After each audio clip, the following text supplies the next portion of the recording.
සියලු දෙනාටම ආයුබෝවන්. අද අපි මේ 10 ශ්‍රේණියේ පළවෙනි පාඩමේ අපි කලින් සතියේ කතා කරපු ප්‍රශ්න ටිකක් තියෙනවා. ඒ කියන්නේ අපි ප්‍රශ්න 100ක් කතා කරන්න තමයි අපි සාකච්ඡා කරගත්තේ. ඒතර ප්‍රශ්න 46ක් කතා කරගත්තා. ඊට පස්සේ එතන ඉඳන් ඊටු ප්‍රශ්න ටික කන්ටිනියු කරගන්න තමයි අද මේ ක්ලාස් එකට කට්ටිය ජොයින් වෙලා ඉන්නේ. හරි ළමයි. එතකොට ඔයාලට අපි ඊයන ක්ලාස් එක තියනවා කිව්වා. එතකොට ඊයේ ක්ලාස් එක තියන්න බැරි වුණා. මොකද මේ ඊයමට අසනීප තත්ත්වයේ තිබින තාමත් අසනීප තත්ත්වයක් තියෙනවා මට සෙම ඒවා හින්දා අද අපි මම ක්ලාස් එක කරන්න තීරණය කරා. හරිද? හරි. ළමයි දැන් ඒතකොට ළමයි දැන් අපි මේ සෙනසුරාදාත් ගොඩාක් කතා කරා මේ තොරතුරු හා සංනිවේදන තාක්ෂණය කියන්නේ මොනවද මේ ගොඩාක් දේවල් කතා කරා. මම ඊට අමතරව අපේ ඔය Facebook page එකේ සහ අපේ group එකේ short videos උත් දාලා තියෙනවා මේ සම්බන්ධයෙන්. ඒතකොට ළමයි දැන් මෙහෙම දැන් අපි මේ පාඩම දැන් මෙහෙම ඉවර කරනවානේ. දැන් අපි ලබන සතියෙන් අපි මේ තොරතුරු හා සංනිවේදන තාක්ෂණයේ පාඩම ඉවරයි සහ අද මේ ප්‍රශ්න පත්‍ර සාකච්ඡා කරාට පස්සේ මෙතනින් එහාට ළමයි මේ වගේ අහන්න කිසිම දෙයක් නැහැ. මේ පාඩමෙන් අහන්න පුළුවන් උපරිම තමයි මම මේ ප්‍රශ්න වලට අරන් තියෙන්නේ. හරි ළමයි. අපි ක්ලාස් එක පටන් ගමු. හරි. ළමයි ඔයාලට පේනවා 46 වෙනි ප්‍රශ්නේ 46 වෙනි ප්‍රශ්නේ වලට එන්න මේ අපි කලින් ප්‍රශ්න ටික මේකේ අපි කතා කරේ මෙන්න මේ සෙට් එකනේ 10 වසර හරියයි. මෙන්න මේකේ 46 වෙනි ප්‍රශ්නේ. හරිද? මේ 46 වෙනි ප්‍රශ්නේ තියෙනවා මොකද්ද? cardiac screen machine නැත්තම් CSM. දැන් මේ cardiac screen machine කියද්දී මේ තියෙන්නේ CSM මැෂින් එකේ කාර්යය කුමක්ද කියලා අහනවා. cardiac screen machine එකේ. හරිද? මේ cardiac screen machine එක ගත්තොත් ළමයි මේක ගොඩක් භාවිතා කරන්නේ සෞඛ්‍ය සේවයට. يعني මේ සෞඛ්‍ය ශාස්ත්‍රයට තමයි මේ cardiac screen machine එක කියන එක යොදාගන්නේ. ළමයි මේක යූස් කරන්නේ ගොඩක් හෘද රෝග හඳුනා ගන්න. ඔන්න උත්තරේ මොකද්ද? හෘද රෝග හඳුනා ගැනීමට උපකාරී කිරීම. ඒතර දැන් ප්‍රශ්නේ තමයි cardiac screen machine එකේ කාර්යය කුමක්ද? ඒතර පිළිතුරු මොකද්ද? හෘද රෝග හඳුනා ගැනීමට උපකාරී කිරීම. තේරෙනවද? හෘද රෝග හඳුනා ගැනීමට උපකාරී කිරීම. ඒක තමයි ළමයි මේ පළවෙනි අද අපි කතා කරන 46 වෙනි ප්‍රශ්නේ උත්තරය. කියන්නේ මේ cardiac screen machine එක යොදාගන්නේ මොන ශාස්ත්‍රයද කියලා අහුවොත් සෞඛ්‍ය ශාස්ත්‍රයේ. එතකොට මේක මොකද්ද මේකේ කාර්යය කියලා අහුවොත් මොකද්ද කියන්නේ? හෘද රෝග අඳුනා ගැනීමට. හරි ළමයි. ඊට පස්සේ 47 වෙනි ප්‍රශ්නේ. 47 වෙනි ප්‍රශ්නේ මේක කියනවා ටෙලිමෙඩිසින් යනු කුමක්ද? මොකද්ද? ටෙලිමෙඩිසින් යනු කුමක්ද? හරි ළමයි. දැන් ළමයි අපි දැන් සාමාන්‍යයෙන් අපි බෙහෙත් ගන්නවා. දැන් මේක අපි ගිය සතියේ කතා කරා. දැන් අපි බෙහෙත් ටිකක් හරි ගන්න අපේ ලෙඩක් ඇති වෙනකොට බෙහෙත් ගන්න අපි දැන් ડોක්ටර් කෙනෙක් ගාවට යන්න බෑ. ඔයා හිතන්නකෝ වෛද්‍ය ස්ථානයේ තියෙන්නේ අපේ දැන් අපිට ලෙඩ හැදලා තියෙන අපේ ගෙදර අපි කියමුකෝ දැන් දුෂ්කර තැනක තියෙන්නේ කියලා. එතකොට මේ රෝහල තියෙන ගොඩක් ඈත. ඒ කියන්නේ හදිස්සියේ යන්න බෑ. හදිසි ප්‍රතිකාරයකට යන්න බෑ. හැබැයි ඒ ළඟ මේවට සේවය කරන්න පුළුවන් දැන් අපි කියමුකෝ නර්ස් කෙනෙක් හරි. නැත්තම් මේ වගේ ප්‍රතිකාර කරන්න පුළුවන් කෙනෙක් හරි ඉන්නවා කියලා. හරිද? තේරෙනවද කියන එක? ළඟ ෆාමසියකුත් තියෙනවා. දැන් මේ වගේ අවස්ථාවල ළමයි දැන් අපිට රෝහලට ගිහිල්ලා බෙහෙත් ගන්නවට වැඩිය දැන් අපිට ඒ වගේ දැන් හිතන රෝහලට යන දුර ගද්දි මෙයාගේ ජීවිතේට හානියක් වෙන්න පුළුවන්. එච්චර අපිට රිස්ක් එකක් ගන්න එච්චර වෙලාවක අපිට ගන්න බෑ. ඒතර මොකද කරන්න ළමයි? ඒ වගේ අවස්ථාවලදී අපි කරන්නේ ළමයි මේ ටෙලිමෙඩිසින් කියන එක තමයි යූස් කරන්නේ. ඒ කියන්නේ ළමයි අපේ අන්තර්ජාලය ඔස්සේ හරිද මේ කියන්නේ දුරස්තව අපි රෝහල හා සම්බන්ධ වෙලා මේ ප්‍රතිකාර කරන කෙනා හෝ නර්ස් හෝ මොකද්ද කරන්නේ? මෙයාගෙන් මේ දුරස්ත මාධ්‍ය නැත්නම් මේ දුරස්ත වෛද්‍ය සේවය යොදාගෙන ඒ කියන්නේ අන්තර්ජාලය හරහා හෝ මේ වෛද්‍ය ස්ථානයේ තියෙන වෛද්‍යවරයෙක් හා සම්බන්ධ කරගෙන මෙයාගෙන් උපදෙස් අරගෙන තමයි ළමයි මෙහෙන් ප්‍රතිකාර ලබා ගන්නෙ. ඒක තමයි ළමයි මේ ටෙලිමෙඩිසින් කියන්නේ. එතකොට ළමයි මේක අහනවා මේ මොකක්ද අහන්නේ? ටෙලිමෙඩිසින් යනු කුමක්ද කියලා. එතකොට උත්තරේ මොකද්ද? දුරස්ත වෛද්‍ය සේවා සැපයීම. දැන් ටෙලිමෙඩිසින් කියන්නේ ළමයි දුරස්ත මොකද්ද? වෛද්‍ය සේවා සැපයීම. එතකොට විභාගෙ දැහුවොත් එමා ටෙලිමෙඩිසින් යනු කුමක්ද කියලා ඔයාලා කියන්න ඕන මොකද්ද? දුරස්ත වෛද්‍ය සේවා සැපයීම. තේරුණානේ ළමයි? හරි. ඊට පස්සේ අපි යන් 48 වෙනි ප්‍රශ්නෙට. මොකද්ද? 48 වෙනි ප්‍රශ්නේ. හරි ළමයි. මේ 48 වෙනි ප්‍රශ්නේ ඔයාලට තියෙනවා බලා ගන්න දුරස්ථ වෛද්‍ය සේවාවල වාසියක් සඳහන් කරන්න කියලා. මොකද්ද? දුරස්ථ වෛද්‍ය සේවාවල වාසිය සඳහන් කරන්න. දැන් අපි වාසිය කියෝනේ දැන් අපි හිතන්නකෝ ඔයාට අසනීපයක් වුණාට පස්සේ ඔයාට දුෂ්කර ගොඩාක් දුර තියෙන රෝහලට ගෙන යන්න වෙලාවක් නැහැනේ. එතකොට මොකද කරන්නේ මේ ටෙලිමෙඩිසින් හරහා වෛද්‍යවරයෙක් ඔන්න මේ වෛද්‍ය ස්ථානේ ඉඳන් ඔන්ලයින් අපි හම්බ වෙනවා. ඒ කියන්නේ ඔන්ලයින් අන්තර්ජාලය ඔස්සේ අපි මේ වෛද්‍ය සේවාව ගන්න උපදෙස් ගන්න ඊට පස්සේ තමයි ප්‍රතිකාර ගන්න. එතකොට මොකද්ද මේකෙන් මේ කියන්නේ මේකෙන් අහන්නේ මොකද්ද ප්‍රශ්නේ එතකොට? දුරස්ථ වෛද්‍ය සේවවල වාසිය සඳහන් කරනවා. එතන මොකද්ද අර දුර ප්‍රදේශවල ඉන්න ජනතාවට මොකද්ද පහසුවෙන් ප්‍රතිකාර ගන්න පුළුවන්. දැන් අපිට අපි ගිහලා රෝහලට යන්න ඕනේ නැහැ. රෝහලට යන්නේ නැතුව මේ දුරස්ථව වෛද්‍ය උපදෙස් ලබාගෙන මොකද කියන්නේ මේ දුර ප්‍රදේශවල ඉන්න ජනතාවට මොකද ගන්න පුළුවන් පහසුවෙන් ප්‍රතිකාර ලබා ගන්න පුළුවන්. එතකොට ළමයි දුරස්ථ වෛද්‍ය සේවාවල වාසිය මොකද්ද? දුර ප්‍රදේශවල ජනතාවට පහසුවෙන් මොකද කියන්නේ ප්‍රතිකාර ලබාගත හැක. හරි. ඊළඟ ප්‍රශ්නේ අපි ඊළඟට යන් රිමෝට් මොකද මේ කියන්නේ? මොකද මේ කියන්නේ? රිමෝට් සිලිනිකල් කෙයා යනු කුමක්ද කියලා. රිමෝට් සිලිනිකල් කෙයා යනු කුමක්ද? RCC යනු කුමක්ද කියලා තමයි අහන්නේ. හරි. මේ මෙතන කියනවා රිමෝට් සිලිනිකල් යනු කුමක්ද කියලා. මේ රිමෝට් සිලිනිකල් කියන්නේ මේ රිමෝට් සිලිනිකල් කෙයා කියන්නේ අර දුරස්ථව රෝගීන් පරීක්ෂා කරනවට කියනවානේ අපි. දුර ඉඳන් ඒ කියන්නේ අපි කිව්ව ටෙලිමෙඩිසින් කිව්වද අපි දුර ඉඳන් වෛද්‍ය උපදෙස් ලබා ගන්නවා. ඒ වගේම තමයි මේ රිමෝට් සිලිනිකල් කෙයා කියන්නේ මේ දුර ඉඳන් රෝගියා පරීක්ෂා කරනවා නැත්නම් රෝගියා නිරීක්ෂණය කරනවා. එතන මොකද්ද මේ රිමෝට් සිලිනිකල් කෙයා කියන්නේ? දුර ඉඳන් මොකද්ද? රෝගීන් නිරීක්ෂණය කිරීම. එතකොට සාමාන්‍යයෙන් අපි දුෂ්කර ප්‍රදේශවල ඉන්නකොට අපිට මොකක් හරි ෆාමසියක් හරි ළඟ තියෙනවා කියන්නකෝ. දැන් අපිට ඕනේ මේ රෝග ලක්ෂණ මොනවද කියලා මේ අඳුනගෙන ඉවරලා බෙහෙත් ටිකක් ගන්න ළඟ ෆාමසියෙන් අපිට රෝහලට යන්න දුර මදි.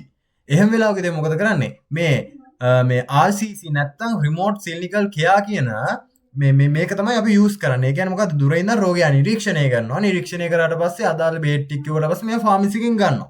එතකොට ළමයි මොකද්ද මේ රිමෝට් සිලිනිකල් කියන කුමක්ද? දුර සිට රෝගීන් නිරීක්ෂණය කිරීම. ඔයාලා දන්නවනේ දුර ඉඳන් රෝගීන් නිරීක්ෂණය කිරීම. හරි.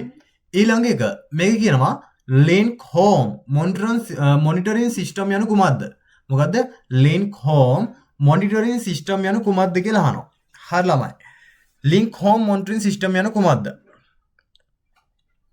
ඒ කියන්නේ ළමයි මෙහෙමයි. හරිද? මෙතනදී මේ link home දැන් මෙතනම තියෙනවා මේ link home. ඒ කියන්නේ ළමයි home monitoring system. ඒ කියන්නේ ළමයි මේ අපි හිතමුකෝ දැන් මේ රෝගියා ඉන්නේ ගෙදර. හරිද? ඒ වගේම තමයි එක්කෝ වෛද්‍යවරයා ගෙදර හෝ රෝහලේ ඉන්න පුළුවන්. එයාත් කියන්නේ එයාගේ හෝම් එකේ එයා ගෙදර ඉන්නේ කියලා. ඒතකොට ළමයි මේ link home monitoring system එකෙන් කරන්නේ වෛද්‍යවරයා අන්තර්ජාලය ඔස්සේ මොකද කරන්නේ? රෝගියා හා සම්බන්ධ වෙලා මේ නිවසේ ඉඳන්ම රෝගියාත් නිවසේ ඉන්නේ වෛද්‍යවරයා නිවසේ ඉන්නේ එයාගේ නිවසේ මේ නිවසේ ඉඳන්ම මොකද කරන්නේ? මෙයාගේ රෝගී ලක්ෂණ මේ හැමදේම නිරීක්ෂණය කරනවා. ඒක තමයි ළමයි මේ කියන්නේ link home monitoring system කියලා. ඔයාලට තේරෙනවද කියන එක? link home monitoring system කියන්නේ හරිද? දැන් නිවසේ ඉඳලා වෛද්‍යවරයා නිවසේ ඉන්නවා. එයාගේ නිවසේ රෝගියා එයාගේ නිවසේ ඉන්නතොර මොකද කියන්නේ? අන්තර්ජාලය ඔස්සේ සම්බන්ධ වෙලා මෙයාගේ රෝගී මොකද්ද රෝග ලක්ෂණ කියලා පරීක්ෂා කරනවා. තේරෙනවද කියන එක? ඒක තමයි ළමයි මේ link home monitoring system කියන්නේ. දැන් මේ ප්‍රශ්නේදී අහනවා link home monitoring system යන කුමක්ද කියලා. එතකොට මොකද්ද මේකේ උත්තර වෙන්නේ? නිවසේ සිට රෝගී නිරීක්ෂණය කරන පද්ධතිය. මොකද්ද? නිවසේ සිට රෝගී නිරීක්ෂණය කරන පද්ධතිය. මේ link home monitoring system කියන්නේ මේ සිස්ටම් එක හරහා වෛද්‍යවරයාට යාගේ නිවසේ ඉඳන් රෝගියාට යාගේ නිවසේ ඉඳන් මොකද ගන්න පුළුවන්? දෙන්නට අන්තර්ජාලය හරහා සම්බන්ධ වෙලා මේ ડોක්ටර්ට නැත්නම් වෛද්‍යවරයාට රෝගියාගේ රෝග ලක්ෂණ පරීක්ෂා ගන්න පුළුවන්. උත්තරේ මොකද්ද? නිවසේ සිට රෝගී නිරීක්ෂණය කරන පද්ධතිය. මේ link home monitoring system කියන්නේ. හරි ළමයි. ඊට පස්සේ මොකක්ද අහන්නේ? ඊළඟ ප්‍රශ්නේ අහනවා ටෙලිමෙඩිසින් මගින් දුර ප්‍රදේශවල ජනතාවට ලැබෙන වාසිය කුමක්ද කියලා. ටෙලිමෙඩිසින් දැන් අපි කලින් කතා කරානේ මේ ටෙලිමෙඩිසින් කියන්නේ මොකද්ද? ටෙලිමෙඩිසින් කියන්නේ මොකද්ද? අන්තර්ජාලය ඔස්සේ තමයි වෛද්‍යවරයා රෝගියා සම්බන්ධ වෙන්නේ. ඒතකොට මොකක් හරි මෙතන ප්‍රතිකාර කරන කෙනෙක් ඉන්නවා නම් නැත්නම් නර්ස් කෙනෙක් ඉන්නවා නම් මේ අන්තර්ජාලය හරහා මේ රෝහලේ ඉන්න වෛද්‍යවරයාත් එක්ක මේ රෝහලත් එක්ක සම්බන්ධ වෙලා උපදෙස් අරගෙන මෙයාට ප්‍රතිකාර කරනවා. එතකොට මොකද්ද මේ ටෙලිමෙඩිසින් වල අපිට ලබා ගන්න පුළුවන් කියන්නේ මේ දුර ප්‍රදේශවල ළමයි මේ ජනතාවට ලැබෙන ලොකු වාසිය මොකද්ද? වෛද්‍ය සේවාව ඉක්මනින් ලබා ගන්න පුළුවන්. මොකද දැන් හිතන්නකෝ දැන් ඔයාට ලෙඩක් ඇදිලා වෙලා ඔයා රෝහලට යනකොට ඒ යන වෙලාවත් එක්ක ඔයා හිතන ගොඩක් දුෂ්කරයි කියලා. යන වෙලාව වෙනකොට ඔයාට මොනවා වේද කියලා ඔයා දන්නේ නැහනේ. හැබැයි මේ ටෙලිමෙඩිසින් හරහා මේ අන්තර්ජාලය ඔස්සේ සම්බන්ධ වුණාට පස්සේ ඉක්මනින් ඔයාට ප්‍රතිකාර ගන්න පුළුවන්. තේරෙනවද කියන්නේ? ඒකට මේ ඉක්මනින් ප්‍රතිකාර ගැනීමට හැකියවීම තමයි මේ ටෙලිමෙඩිසින් වල තියෙන මොකද්ද? වාසිය. එතකොට තමයි මේ 51 ප්‍රශ්නේ අහන්නේ මොකද්ද? ටෙලිමෙඩිසින් මගින් දුර ප්‍රදේශවල ජනතාව ලැබෙන වාසිය කුමක්ද? උත්තරේ මොකද්ද? වෛද්‍ය සේවා ඉක්මනින් ලබාගත හැක. හරි. ඔයාලට ඒක තේරෙනවනේ. ඊට පස්සේ ළමයි අපි යනවා ඊළඟ ප්‍රශ්නෙට. දැන් ඔයාලට තේරෙනවනේ මේක ලොකු ප්‍රශ්න දෙයක් නෑ. දැන් අපි කිව්වා ටෙලිමෙඩිසින් කියන්නේ මොකද්ද කියලා ඇහුවා. හරිද? ඊට පස්සේ ලින්ක් හෝම් මොනිටරින් සිස්ටම් යන කුමක්ද කියලා ඇහුවා. හරිද? ඊට පස්සේ මේ රිමෝට් සිනිකල් කෙයා මේ සිනිකල් කෙයා කියන්නේ මොකද්ද කියලා මේව සරලයි. ඔයාලට දැන් මම උගන්වපුවකින් පාඩම් කරගන්න පුළුවන් වෙනවා. හරිද ළමයි? දැන් අපි කිව්වා මේ ලින්ක් හෝම් මොනිටරින් සිස්ටම් කියන්නේ මොකද්ද? වෛද්‍යවරයා ගෙදර ඉන්නවා. ඒ කියන්නේ වෛද්‍යවරයා ආගේ ගෙදර ඉන්නවා, රෝගියා ආගේ ගෙදර ඉන්නවා. ඔන්ලයින් අන්තර්ජාලය හරහා මේ සිස්ටම් මේ පද්ධතියත් එක්ක සම්බන්ධ වෙලා රෝගියාගේ රෝග ලක්ෂණ නිරීක්ෂණය කරනවා. ඔන්ලයින් කරන්නේ. එතකොට මොකද්ද කියන්නේ? මේ රෝගියාට ඉක්මනින් ප්‍රතිකාර කරගන්න ඕන. නැත්නම් මෙයාගේ ඉක්මනින් රෝග ලක්ෂණ අඳුර ගන්න පුළුවන්. මේ වගේ ගොඩාක් වාසි තියෙනවා. දැන් මෙහෙම හිතන්නකෝ. දැන් එහෙම රෝග ලක්ෂණ අඳුරගත්තට පස්සේ මෙයාට වෛද්‍ය ස්ථානට යන්න නැතුව ෆාමසිටි කියලා බෙහෙත් ටික ගන්න පුළුවන්. කියන්නේ අපේ හදිස්සි අවස්ථාවලදී මේක ගොඩක් යූස් කරන්න පුළුවන්. හරි ළමයි. ඊළඟ එක ICT භාවිතයෙන් සෞඛ්‍ය ශාස්ත්‍රයේ සිදු වූ වෙනස්කම් තුනක් සඳහන් කරන්න කියනවා. මොකද්ද? ICT භාවිතය. මේ ICT කියන්නේ මොකද්ද? Information Communication and Technology නේ. එතකොට මේ ICT භාවිතයෙන් සෞඛ්‍ය ශාස්ත්‍රයේ සිදු වූ වෙනස්කම් තුනක් කියන්නේ. හරි. එක තමයි මේ ICT නැත්නම් මේ මොකද්ද මේ තොරතුරු තාක්ෂණය ආවට පස්සේ ඔන්ලයින් වෛද්‍ය සේවා මොකද කියන්නේ ආරම්භ වුණා. ඒක තමයි අපි කිව්වේ ටෙලිමෙඩිසින් කිව්වේ ලින්ක් හෝම් මොනිටරින් සිස්ටම් කිව්වේ මෙන්න මේ වගේව ආරම්භ වුණා. දැන් මේ ඔන්ලයින් වෛද්‍ය සේවාව හින්දා මොකද කරන්නේ? මිනිස්සුන්ට මේ රෝහලට හදිස්සියේ යන්නේ නැතුව ඔන්ලයින් රෝග ලක්ෂණ මේ දැනගෙන ඉවරලා එක්කෝ මේ රෝගියෙක් මොකද මේ ડોක්ටර් කෙනෙක් හරි සම්බන්ධ වෙලා මෙතන නර්ස් කෙනෙක් හරි කල්ලු හරි ඉන්නවා නම් ඒ කට්ටියට උපදෙස් අරගෙන හරි මේ අපිට හදිස්සි ප්‍රතිකාරයක් කරගන්න පුළුවන් වුණා. ඒ ඉස්සර මේ ඔන්ලයින් වෛද්‍ය සේවාව තිබෙන දුනොත් එහම අපිට මොකක් හරි රෝගයක් ඇති වුණොත් එහම අපි හදිස්සිය කොච්චර දුර වුණත් අපි දැන් අපි තුමු නර්ස් කෙනෙකුත් ඉන්නවා. නැත්තම් මොකක් හරි ප්‍රතිකාර ගන්න පුළුවන් කෙනෙකුත් ඉන්නවා. ෆාමසිත් තියෙනවා. හැබැයි අපිට ගොඩාක් දුර ගිහිල්ලා රෝහලටම යන්න වෙනවා. සමහරවිට රෝහලට යනකොට වාගේ ජීවිතේට හානියක් වෙන්න පුළුවන්. මොකද වෙලාව ගිහිල්ලා ඉවරයිනේ. හදිස්සි අවස්ථාවලදී. ඒකට ඒ වගේ අවස්ථාවලදී මේ ඔන්ලයින් වෛද්‍ය සේවාවල අපිට ගොඩාක් උපකාරී වෙලා තියෙනවා. එතකොට මේ පුතේ ICT භාවිතයෙන් සෞඛ්‍ය සේවයේ මේ ශාස්ත්‍රයේ සිදු වෙනස්කම් තුනක් සඳහන් කරන්න කියලා. පළවෙනි එක මොකද්ද? ඔන්ලයින් වෛද්‍ය සේවා. හයිනේ ඕකේනේ. ඔන්ලයින් වෛද්‍ය සේවා. දෙක තමයි ස්කෑන් යන්ත්‍ර භාවිතය. ස්කෑන් යන්ත්‍ර කියන්නේ අපි එක්ස්රේ ගන්නවා. අපි කියමුකෝ අපි එකක් තමයි හෘද ස්පන්දනය ස්කෑන් කරනවා. ඊට පස්සේ බ්ලඩ් ෂුගර් බලනවා. ඊට පස්සේ මොළයේ ක්‍රියාකාරීත්වය බලන මැෂින්ස් තියෙනවා. මේ වගේ ගොඩක් ස්කෑනින් මැෂින්ස් මේ තොරතුරු හා සංවේදන තාක්ෂණය ආවත් එකම හරිද දියුණු වුණා. දැන් අතීතයේ වගේ දේවල් තිබ්බේ නැහැ. තාක්ෂණය ටික ටික තමයි දියුණුනේ. දැන් අපි පරිගණකය නිර්මාණය වෙලා ඊට පස්සේ වෙන වෙන ටෙක්නොලොජි නිර්මාණය වෙලා මේ තොරතුරු හා සංවේදන තාක්ෂණය ටික ටික දියුණු වෙලා දැන් වර්තමාන වෙනකොට ස්කෑනින් මැෂින්ස් ඇවිල්ලා තිනවා. අපේ හෘද ස්පන්දනයමයි මනින්න මේ ඊට පස්සේ මේ මොකද්ද මොළයේ ක්‍රියාකාරීත්වය බලන්න ඊට පස්සේ මේ ෂුගර් එක බ්ලඩ් ෂුගර් බලන්න මේ ටෙස්ටිං මැෂින්ස් ඇවිල්ලා තියෙනවා. මේ වගේ ගොඩාක් ස්කෑනින් මැෂින් ඇවිල්ලා තියෙනවා. මේ තාක්ෂණය දියුණු වෙලත් එක්ක. ඒකෝර එක තමයි ICT භාවිතයෙන් සෞඛ්‍ය ශාස්ත්‍රයේ සිදු වෙනස්කම් එකක් තමයි ඔන්ලයින් වෛද්‍ය සේවා. දෙක තමයි ස්කෑන් යන්ත්‍ර භාවිතය. හරි ළමයි. තුන්වෙනි එක තමයි අපි කියමු රෝගීන්ගේ දත්ත ගබඩා කිරීම. රෝගීන්ගේ දත්ත ගබඩා කිරීම කියන්නේ දැන් හිතන්න ඉස්සර මේ අපි හිතමු දැන් ඔය අපි යනවනේ ඔය හොස්පිටල් එකට සාමාන්‍ය වයසක අය යනවා නේද ක්ලිනික් යනවා කියලා යන්නේ. එතකොට ඒ කට්ටිය පොත්නේ අරන් යන්නේ. පොත් අරන් යනකොට සමහරලාට පොත් නැති වෙන්න පුළුවන්. ගොඩාක් දේවල් තියෙනවනේ දැන් පොත් නැති වෙන්න පුළුවන්. ඒවා චෙක් කර පිටු පිටු බලනකොට ගොඩක් වෙලා යනවා. හැබැයි ළමයි මේ රෝගීන්ගේ දත්ත ගබඩා කිරීමන මේ තොරතුරු හා සංවේදන තාක්ෂණය පුළුවන් හින්දා දැන් එක සිස්ටම්ස් තියෙනවා. හරිද? මේ සිස්ටම් වල මේ අපි හිතමුකෝ අපි හිතමු මෙයා ක්ලිනික් යනවා. මෙයාගේ NIC නම්බරේ මෙයාගේ නම විස්තරය දාලා ඉවරලා මේ ක්ලිනික් එකේ ගිහිල්ලා එදා මෙයාගේ තියෙන ඇඟේ තත්ත්වය ඔක්කොම පරීක්ෂා කරලා ඒකේ අප්ඩේට් එක සිස්ටම් එකට දානවා. අනිත් දවසේ එනකොට මෙයාගේ ඩෙන්ටිටි නම්බරේ හරි මෙයාගේ නම හරි සර්ච් කරලා බලද්දී එයාගේ විස්තර ටික ඔක්කොම එනවා. අර පොත් පෙළ ඉන්න ඕනේ. පොතක් නැති වුණොත් එහෙම මේ බය වෙන්න දෙයක් නැහැ සිස්ටම් එකේ තියෙනවා. ඒ වගේ තමයි මේ රෝගීන්ගේ දත්ත ගබඩා කරන්න පුළුවන්. එතකොට ළමයි දවල්ට තේනවනේ තුන. එක තමයි ඔන්ලයින් වෛද්‍ය සේවා ගන්න පුළුවන්. දෙක ස්කෑන් යන්ත්‍ර භාවිතය. තුන මොකද රෝගීන්ගේ දත්තක බඩා කරගන්න පුළුවන් වෙනවා. එතකොට මොකද ICT භාවිතයෙන් සෞඛ්‍ය ශාස්ත්‍රයේ සිදු වෙනස්කම් සඳහන් කරන්න කිව්වොත් එක වාක්‍යයන් ඔන්ලයින් වෛද්‍ය සේවා දෙක තමයි ස්කෑන් යන්ත්‍ර. ඒ කියන්නේ ස්කෑන් යන්ත්‍ර භාවිතය ඊළඟ එක තමයි රෝගීන්ගේ දත්තක බඩා කිරීමට හැකියවීම. එහෙම කියන්නේ. හරි. හරි. කාලගුණ මිනුම් යන්ත්‍ර භාවිත කරන්නේ කුමටද කියලා අහනවා. හරි. ළමයි මේ තොරතුරු හා සංවේදන තාක්ෂණයේ දියුණු වෙනකොට මේ කාලගුණික මිනුම් යන්ත්‍ර භාවිතා කරනවා. තේරෙනවද කියන්නේ මේ කාලගුණය ගැන බලන්න මේ කාලගුණය පිළිබඳ ගණනය කරලා මිනුම් ලබා දෙන්න මේ කාලගුණික මිනුම් යන්ත්‍ර භාවිතා කරනවා. ඒතර ළමයි මේ කාලගුණික මිනුම් යන්ත්‍ර වලින් කරන්නේ මොකද්ද? කාලගුණයේ තොරතුරු ගන්න එක. කාලගුණික තොරතුරු ලබා ගැනීම. එතකොට ළමයි විභාගයට ඇහුවොත් මේ ඔකට ලියන්න මේවා නම් කිටි ප්‍රශ්න. කාලගුණ මිනුම් යන්ත්‍ර භාවිතයෙන් සිදු කරන්නේ කුමක්ද කියලා මොකද කියන්නේ? වා කියන්න කාලගුණ තොරතුරු ලබා ගැනීම කියලා. හරි. ඊට පස්සේ ඊළඟ එක කියනවා ස්වයංක්‍රීය කෘමිපාලන යන්ත්‍රයක කාර්ය කුමක්ද කියලා අහනවා.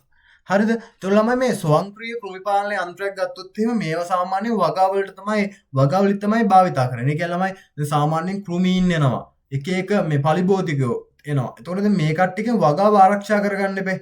දැන් වගාව එහෙම ආරක්ෂා කරනකොට සමහරලාට අපි දැන් සමහර ඉස්සර අතීතේ නම් වගවන දැන් ආරක්ෂා කරගන්නකොට මොනවද? කුරුල්ලොන්ගෙන් ආරක්ෂා කරන පාඹියෝ හිටෙව්ව එක දේවල් කරානේ. දැන් වර්තමානයේ වෙනකොට මේ ඊට අමතරව දැන් පලිබෝධකයෝ කියලා තියෙනවා. කෘමී කියලා ඉන්නවා. මේ කට්ටියට ඒව කරලා බෑනේ. ඒතොල් ළමයි මේ ස්වයංක්‍රීය කෘමිපාලන යන්ත්‍ර තමයි මේකට යොදාගත්තේ. මේ ස්වයංක්‍රීය කෘමිපාලන යන්ත්‍ර වලින් කරන ළමයි මේ වගාවන්ට හානි කරන කෘමීන් පාලනය කරනවා. ඒ කෘමීන්ගෙන් මේ වගාව ආරක්ෂා කරලා දෙනවා. ඒකට තමයි ළමයි මේ මොකද්ද ස්වයංක්‍රීය කෘමිපාලන යන්ත්‍ර භාවිතා කරේ. හරි තේරෙනවද කියන එක? මේ කෘමිපාලන යන්ත්‍ර භාවිතා කරාට පස්සේ වගාවට කෘමීන්ගෙන් තියෙන හානිය අඩු වෙනවා. 100%ක්ම අඩු වෙනවා කියන්න බෑ. ගොඩක් දුරට අඩු වෙනවා. හරිද? එතකොට මේ හොඳට අපිට වගාව කරගන්න පුළුවන් වෙනවා. එතකොට ළමයි උත්තරේ මොකද්ද? මේක අහන්නේ මොකද්ද? ස්වයංක්‍රීය කෘමිපාලන යන්ත්‍රයේ කාර්යය කුමක්ද? ඊටු ඔකට කියන්න පුළුවන් වගාවන්ට හානි කරන කෘමීන් පාලනය කිරීම කියලා. තේරෙනවද කියන එක? හරි. ඊළඟ ප්‍රශ්නයට යන්න. ඊළඟ එක කියනවා පසෙහි තත්ත්වය මැනීමේ යන්ත්‍රය භාවිතා කරන්නේ ඇයි කියලා. ළමයි මේ පසෙහි තත්ත්වය කියන්නේ අපි දැන් වගා කරනවනේ. වගා කිරීම කරනකොට අපිට හැම පසකම බෑනේ අපිට වගා කරන්න. ඒකට වගා කරන්න සුදුසු පසක් තියෙනවා. හැම පසකම අපිට වගා කරන්න බෑ.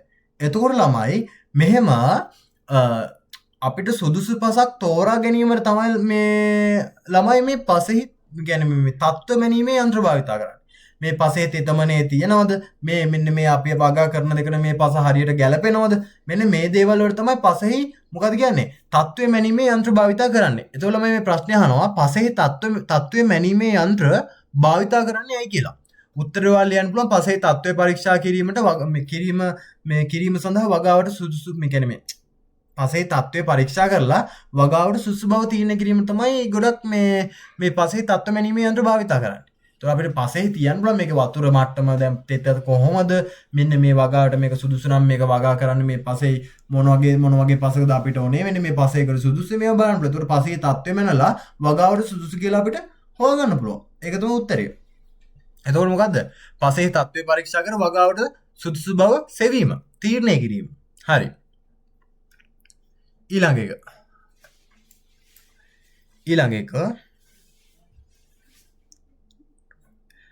ඊළඟ කියනවා ඩ්‍රිප් ඉරිගේෂන් යන කුමක්ද කියලා. ඩ්‍රිප් ඉරිගේෂන්ස් ඒ කියන්නේ ළමයි දැන් ඔයාලා දැකලා ඇති වගාවන් කරනකොට අර මේ දැන් එකපාර වතුර ඔක්කොම දාන්නේ නැහැ නේ. අර වතුර අර අපි දානකොට පවා දැන් ඔයාලා දැකලා තියෙනවද මේ බට වලින් මෙහෙම මේ වේගෙන් අර වතුර දානවා ප්‍රෙෂර් එක එනවා. පස් ටික ඔහේ සේදිලා යනවා.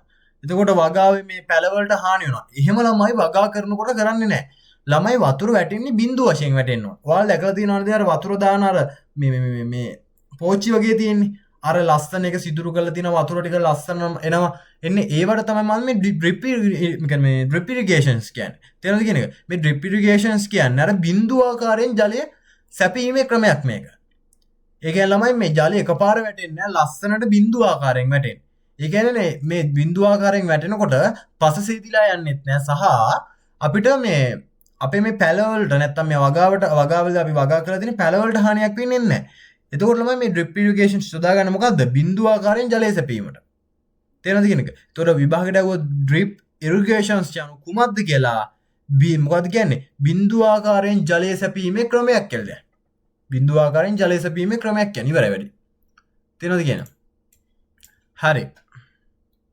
ඊළඟ එකේ අහනවා ඩ්‍රිප් ඉරිගේෂන්ස් ක්‍රමයේ වාසිය සඳහන් කරන්න කියලා. හරි මේ ඩ්‍රිප් ඉරිගේෂන්ස් ක්‍රමයේ වාසියක් තමයි ජල ඉතිරිවීම. ඒ කියන්නේ මොකද අපි එකපාර වතුර ගොඩාක් දානකොට මේකේ ගොඩක් අපත යනවා. ජලය අපත යනවා. ඔහේ පස සේතිකන ජලය අපත යනවා. හැබැයි අපි අර මේ ජල බිඳු බිඳු වශයෙන් සමයි මෙහෙම දානකොට බිඳු විදියට වැටෙනකොට අපිට නිසියාකාරව අවශ්‍ය ප්‍රමාණයට මොකද කියන්නේ මේ පැලේට මේ පසට ජලය උරා ගන්නවා. ජලය යනවා. ඊට පස්සේ අපිට වැඩි වතුර ප්‍රමාණයක් ඉතුරු වෙනවා. එතකොට මොකද ළමයි? ජලය මේ ජල ඉතුරු කරගන්න පුළුවන් මේ ඩ්‍රිප් ඉරිගේෂන් ක්‍රමය නිසා. එතකොට ළමයි මේ කියනවා ඩ්‍රිප් ඉරිගේෂන් ක්‍රමයේ වාසිය සඳහන් කරන්න කියලා ජල ඉතුරු වීම. එතන තියෙන්නේ ජලය ඉතුරු වීම. හරිනේ? හරි ළමයි. ඊළඟ එකේ කියනවා මොකද කියන්නේ? මේක කියනවා ස්වයංක්‍රීය වල්පැල ඉවත් කිරීමේ යන්ත්‍ර භාවිතා කරන්නේ කුමටද කියලා. ඒක නම් කරන්න කියන්න දෙයක් නැහැ නේ. ස්වයංක්‍රීය මේ වල්පැල ඉවත් කිරීමේ යන්ත්‍ර භාවිතා කරන මොකද වල්පැල ඉවත් කිරීමට. ඒක ලොකු දෙයක් නෙවෙයි. ඒ ස්වයංක්‍රීය දැන් මැෂින්ස් තියෙනවනේ දැන්. අර දැන් මැෂින්ස් වලින් ගිහලා වල්පැල පේජියට ගලවන් යනවා. ඒ කියන්නේ මිනිස්සුන්ගේ ශ්‍රමය දැන් භාවිතා කරනවට වැඩිය පිළිවෙලට ගොඩක් කාර්යක්ෂමව කරන්න පුළුවන් මේ මොකද්ද මේ වල්පැල ඉවත් කරන මැෂින්ස් වලින්. එතකොට මොකද්ද කියන්නේ? ස්වයංක්‍රීය වල්පැල ඉවත් කිරීමේ යන්ත්‍ර භාවිතා කරන්නේ කොමටද? වල්පැල ඉවත් කිරීමට. ඕකේනේ? හරි. ඊට පස්සේ ඊළඟ කියනවා රොබොට් තාක්ෂණය. මේ රොබොට් තාක්ෂණයේ භාවිතයෙන් පැල සිටීම පහසු වන්නේ කෙසේද කියලා අහනවා. ඒ කියන්නේ ළමයි මෙහෙමයි. මේ රොබෝට් තාක්ෂණයෙන් පැල සිටවනකොට දැන් අර මිනිස්සු පැල සිටවනකොට හිතන්නකෝ අපිට හරියාකාරව පිළිවෙලකට පැල සිටව ගන්න වෙන්නේ නැහැ. හරිද? හැබැයි දැන් අපි හිතමු දැන් අපි සෙන්ටිමීටර 10 හරි හරිද? මෙන්න මෙහෙම තියලා තමයි පැල හිටවන්නේ. හරි රේඛීයවට. හරිද? එතකොට ළමයි එහෙම කරන එකත් අපි හරි විදිහටම කරන්න පුළුවන් වේද කියලා දන්නේ නැහැ සහ කාර්යක්ෂමතාවය අඩුයි. මහන්සිය ඇති වෙනවා අපිට නවතිනවා. ඒතර කාර්යක්ෂමතාවය අඩුයි ළමයි. ඒතකොට ළමයි මේ රොබෝට් තාක්ෂණයේ භාවිතයෙන් පැල සිටවන්න මොකද ගන්නෙ? ඉක්මනින්ම එහෙම නැත්නම් නිවැරදිව අපිට පැල සිටව ගන්න පුළුවන්. අපිට ඉක්මනින්ම ඒ කියන්නේ කාර්යක්ෂමව ඉක්මනින්ම වැඩේ කර ගන්න පුළුවන්. අපිට හරි දැන් අපි කිව්ව ස්පේස් එක මීටර 15 සෙන්ටිමීටර 15 නම් 15 හරි නිවැරදිව අපිට පැල සිටව ගන්න පුළුවන්. එතකොට මොකද කියන්නේ? මේ රොබොට් තාක්ෂණයේ භාවිතයෙන් පැල සිටවීම පහසු වන්නේ කෙසේද කියලා ඇහුවොත් අපි මොකද්ද උත්තරේ කියන්නේ? ඉක්මනින් හා නිවැරදිව පැල සිටවීමට හැකියවීම. උත්තර මොකද්ද? ඉක්මනින් හා නිවැරදිව පැල සිටවීමට හැකියවීම. ඒක තමයි රොබෝට් තාක්ෂණයේ භාවිතයෙන් පැල සිටවීමට පහසු වන්නේ කෙසේද කියලා ඇහුවොත් උත්තරේ. ඉක්මනින් මහා නිවැරදිව පැල සිටවීමට හැකියවීම. හරි. ඊළඟ එක මේව දැන් අපි රොබෝට් තාක්ෂණය ගැන මේ සතිය පාඩමේ කතා කරනවානේ අපි. එතකොට ඔයාලට කියමු දැන් ප්‍රශ්න සාකච්ඡා කරද්දී අපි උත්තර තමයි සාකච්ඡා කරන්නේ ගොඩක්. සාමාන්‍ය මේක තියරි ක්ලාස් එකේ තමයි අපි සම්පූර්ණයෙන්ම හොඳටම අර අපි අස්සක් මුල්ලක් නෑ අරම කතා කරන්නේ. එතකොට ළමයි ඔයාලා මේ සෙනසුරාදා තියරි ක්ලාස් එකට මේ සම්බන්ධ වෙන්න. තියරි ක්ලාස් එකේදී මේව ටික තව හොඳට අපි කරනවා. සෙනසුරාදා අපි තියරි ක්ලාස් එක යන්නේ. හරි ළමයි. ඊළඟ එක රොබෝට් තාක්ෂණයේ භාවිතයෙන් නැත්නම් රොබොට් තාක්ෂණයේ භාවිතයෙන් අස්වැනු නෙලීම පහසු වන්නේ කෙසේද කියලා අහනවා. ඒකෙන් ළමයි මම අර කලින් කිව්වා වගේ හරිද? දැන් අපි මිනිස්සු කරනකොට මේ ගොඩාක් වෙලාවක් යනවනේ. අපිට හරි විදිහට කරගන්න වෙන්නේ නැහැ. හැබැයි ගොඩාක් වෙලා යනවා. ඒ වගේම තමයි ගොඩාක් මොකද්ද කියන්නේ? ශ්‍රමයක් යනවා මේකට. ශ්‍රම පරිභෝජනයක් වෙනවා. ඊට පස්සේ කාල පරිභෝජනයක් වැඩි. මිනිස්සු අතින් කරනකොට. තේරෙනවද කියන එක? ඒතකොට මේ රොබෝට් තාක්ෂණය භාවිතයෙන් කරද්දී මොකද මේ කාලය ශ්‍රමය දෙකම ඉතු වෙනවා. ඒතකොට කාලය ශ්‍රමය දෙකම අඩු වෙනවා. මොකද ඉක්මනින් කාර්යක්ෂම මේ මැෂින්ස් වැඩ කරනවා හරියාකාරව වෙලාවට ටයිම් එකට මේ මොනවද කියන්නේ අස්තොන් ටික නෙලා ගන්නවා. ඒතකොට මේක කාර්යක්ෂමයි. කාලය අඩුයි. ඒතකොට මේ උත්තරේ මොකද කියන්නේ? මේ කියන්නේ රොබෝට් තාක්ෂණයේ භාවිතයෙන් අස්තොන් නෙලීම පහසු වන්නේ කෙසේද කියලානේ. උත්තරේ තමයි ළමයි කාලය හා ශ්‍රමය අඩුවීම. මොකද කාලය හා ශ්‍රමය අඩුවීම. ඊළඟ එක කියනවා මොකද කියන්නේ? ග්‍රීන් හවුස් යනු කුමක්ද කියලා. මොකද්ද කියන්නේ? ග්‍රීන් හවුස් යනු කුමක්ද කියලා. ළමයි මේ දැන් අපි දැන් වගා කරනවනේ එලිමහන් තැන්වල වගා කරනකොට දේශගුණය වෙනස් වෙනවා, වැස්ස වහිනවා, පායනවා, කෘමීන්ගෙන් හානි වෙනවා. එතකොට ළමයි අපි මේ වගාවේ ප්‍රතිලාභය අඩුයි. හැබැයි ළමයි මේ ග්‍රීන් හවුස් කියන සංකල්පය ගත්තොත් මේ ළමයි මේ මොනවද මේ ශාක වගාවට සඳහා හරි මේ ශාක වගාවට නිර්මාණය කරපු ආරක්ෂක ස්ථානයක්. මේ ශාක අපිට දේශගුණය පාලනය වෙනවා. කෘමීන්ගෙන් ආරක්ෂා වෙනවා. අවශ්‍ය විදිහට ජල සැපයුම හම්බ වෙනවා. මේ ග්‍රීන් හවුස් කියන සංකල්පය ඒ වගේ. එතකොට ළමයි මේ ඵලදායි මොනවද කියන්නේ? ඵලදායි වගාවක් අපිට ගන්න පුළුවන්. තේනවද කියන එක? මොකද්ද එතකොට මේ ග්‍රීන් හවුස් යන කුමක්ද කියලා අහුවොත් ඔයා කියන්නේ මොකද්ද? ශාක වගාව සඳහා නිර්මාණය කළ ආරක්ෂිත ස්ථානයක්. මේ ශාක වලට ආරක්ෂිතයි. එතකොට ශාක වගාව සඳහා නිර්මාණය කරපු ආරක්ෂිත ස්ථානයක් තමයි මේ ග්‍රීන් හවුස් කියන්නේ. හරි ළමයි. ඊළඟ එකට යමු. ඊළඟ එකේ මොකද කියන්නේ? ග්‍රීන් හවුස් භාවිතයෙන් ලැබෙන වාසියක් සඳහන් කරන්න කියලා. ඒ කියන්නේ ළමයි මෙහෙමයි. මම මෙහෙම කියන්නම්. දැන් ළමයි අපි මේ භූමියක වගා කරනකොට වැසි කාලගුණයක් තියෙනවා. ඊට පස්සේ අවුව තියෙන ලොකු මේ කියන්නේ අවුව සැර ඒ වගේ කාලගුණයක් තියෙනවා. මේ වගේ කාලගුණ තියෙනකොට ළමයි අපිට මේ වැසි කාලයට මේ එනකොට ඒකට සුදුසු වගාවන් කරන්න වෙනවා. අවුව තියෙන කාලෙට ඒකට සුදුසු වගාවන් කරන්න වෙනවා. ඒතකොට ළමයි අපිට මේ අවුරුද්ද එක කාල සීමාවකින් අපිට වගාවන් කරන්න වෙන්නේ. හැබැයි ළමයි ග්‍රීන් හවුස් මේ කියන මේ සංකල්පයෙන් මේ ග්‍රීන් හවුස් භාවිතය මොකක්ද කියන්නේ? ඕනෑම කාලයක වගා කරන්න පුළුවන්. කියන්නේ හැම කාලෙකම මාස 12 ඉඳන් ජනවාරි ඉඳන් දෙසැම්බර් වෙනකන් ඕනේ කාලයක වගා කරන්න පුළුවන්. කියන්නේ මේ මොකද මේ දේශගුණය පාලනය වෙනවා. ජල පෝෂිතයි, ජලය අපිට අවශ්‍ය ප්‍රමාණයට හම්බ වෙනවා, කෘමීන්ගෙන් ආරක්ෂා වෙනවා, පලිබෝධකයන්ගෙන් හැමෝගෙම ආරක්ෂා වෙනවා. අවශ්‍ය විදියට මේ වගාව හැදෙනවා. ඒ නිසා ළමයි මේ ග්‍රීන් හවුස් භාවිතයෙන් ලැබෙන වාසිය මොකද්ද? ඕනෙම කාලවල වගා කිරීමට හැකියිය. නැත්නම් ඕනෙම කාලවල වගා කිරීමට හැකියවීම. හරි ළමයි. ඊළඟ එක.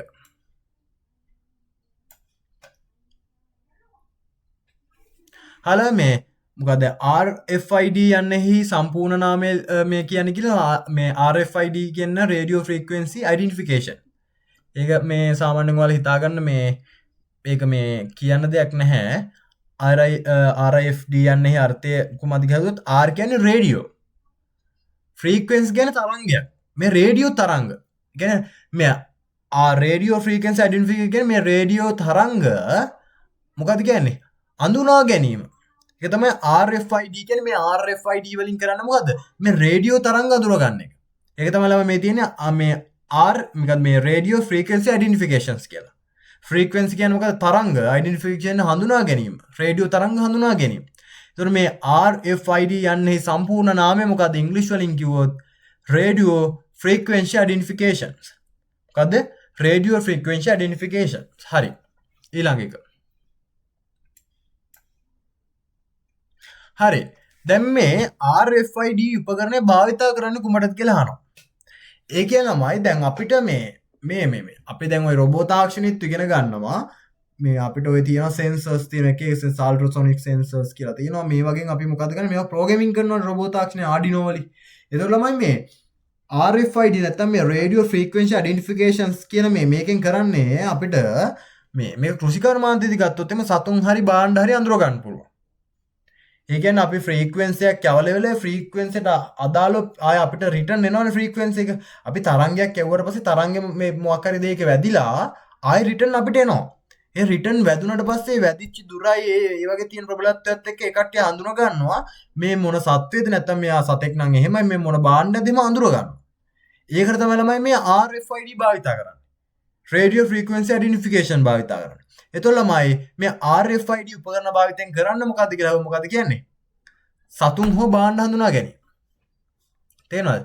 සතුන් හෝ බාණ්ඩ හඳුනා ගැනීම. හරි. ඊළඟ එක.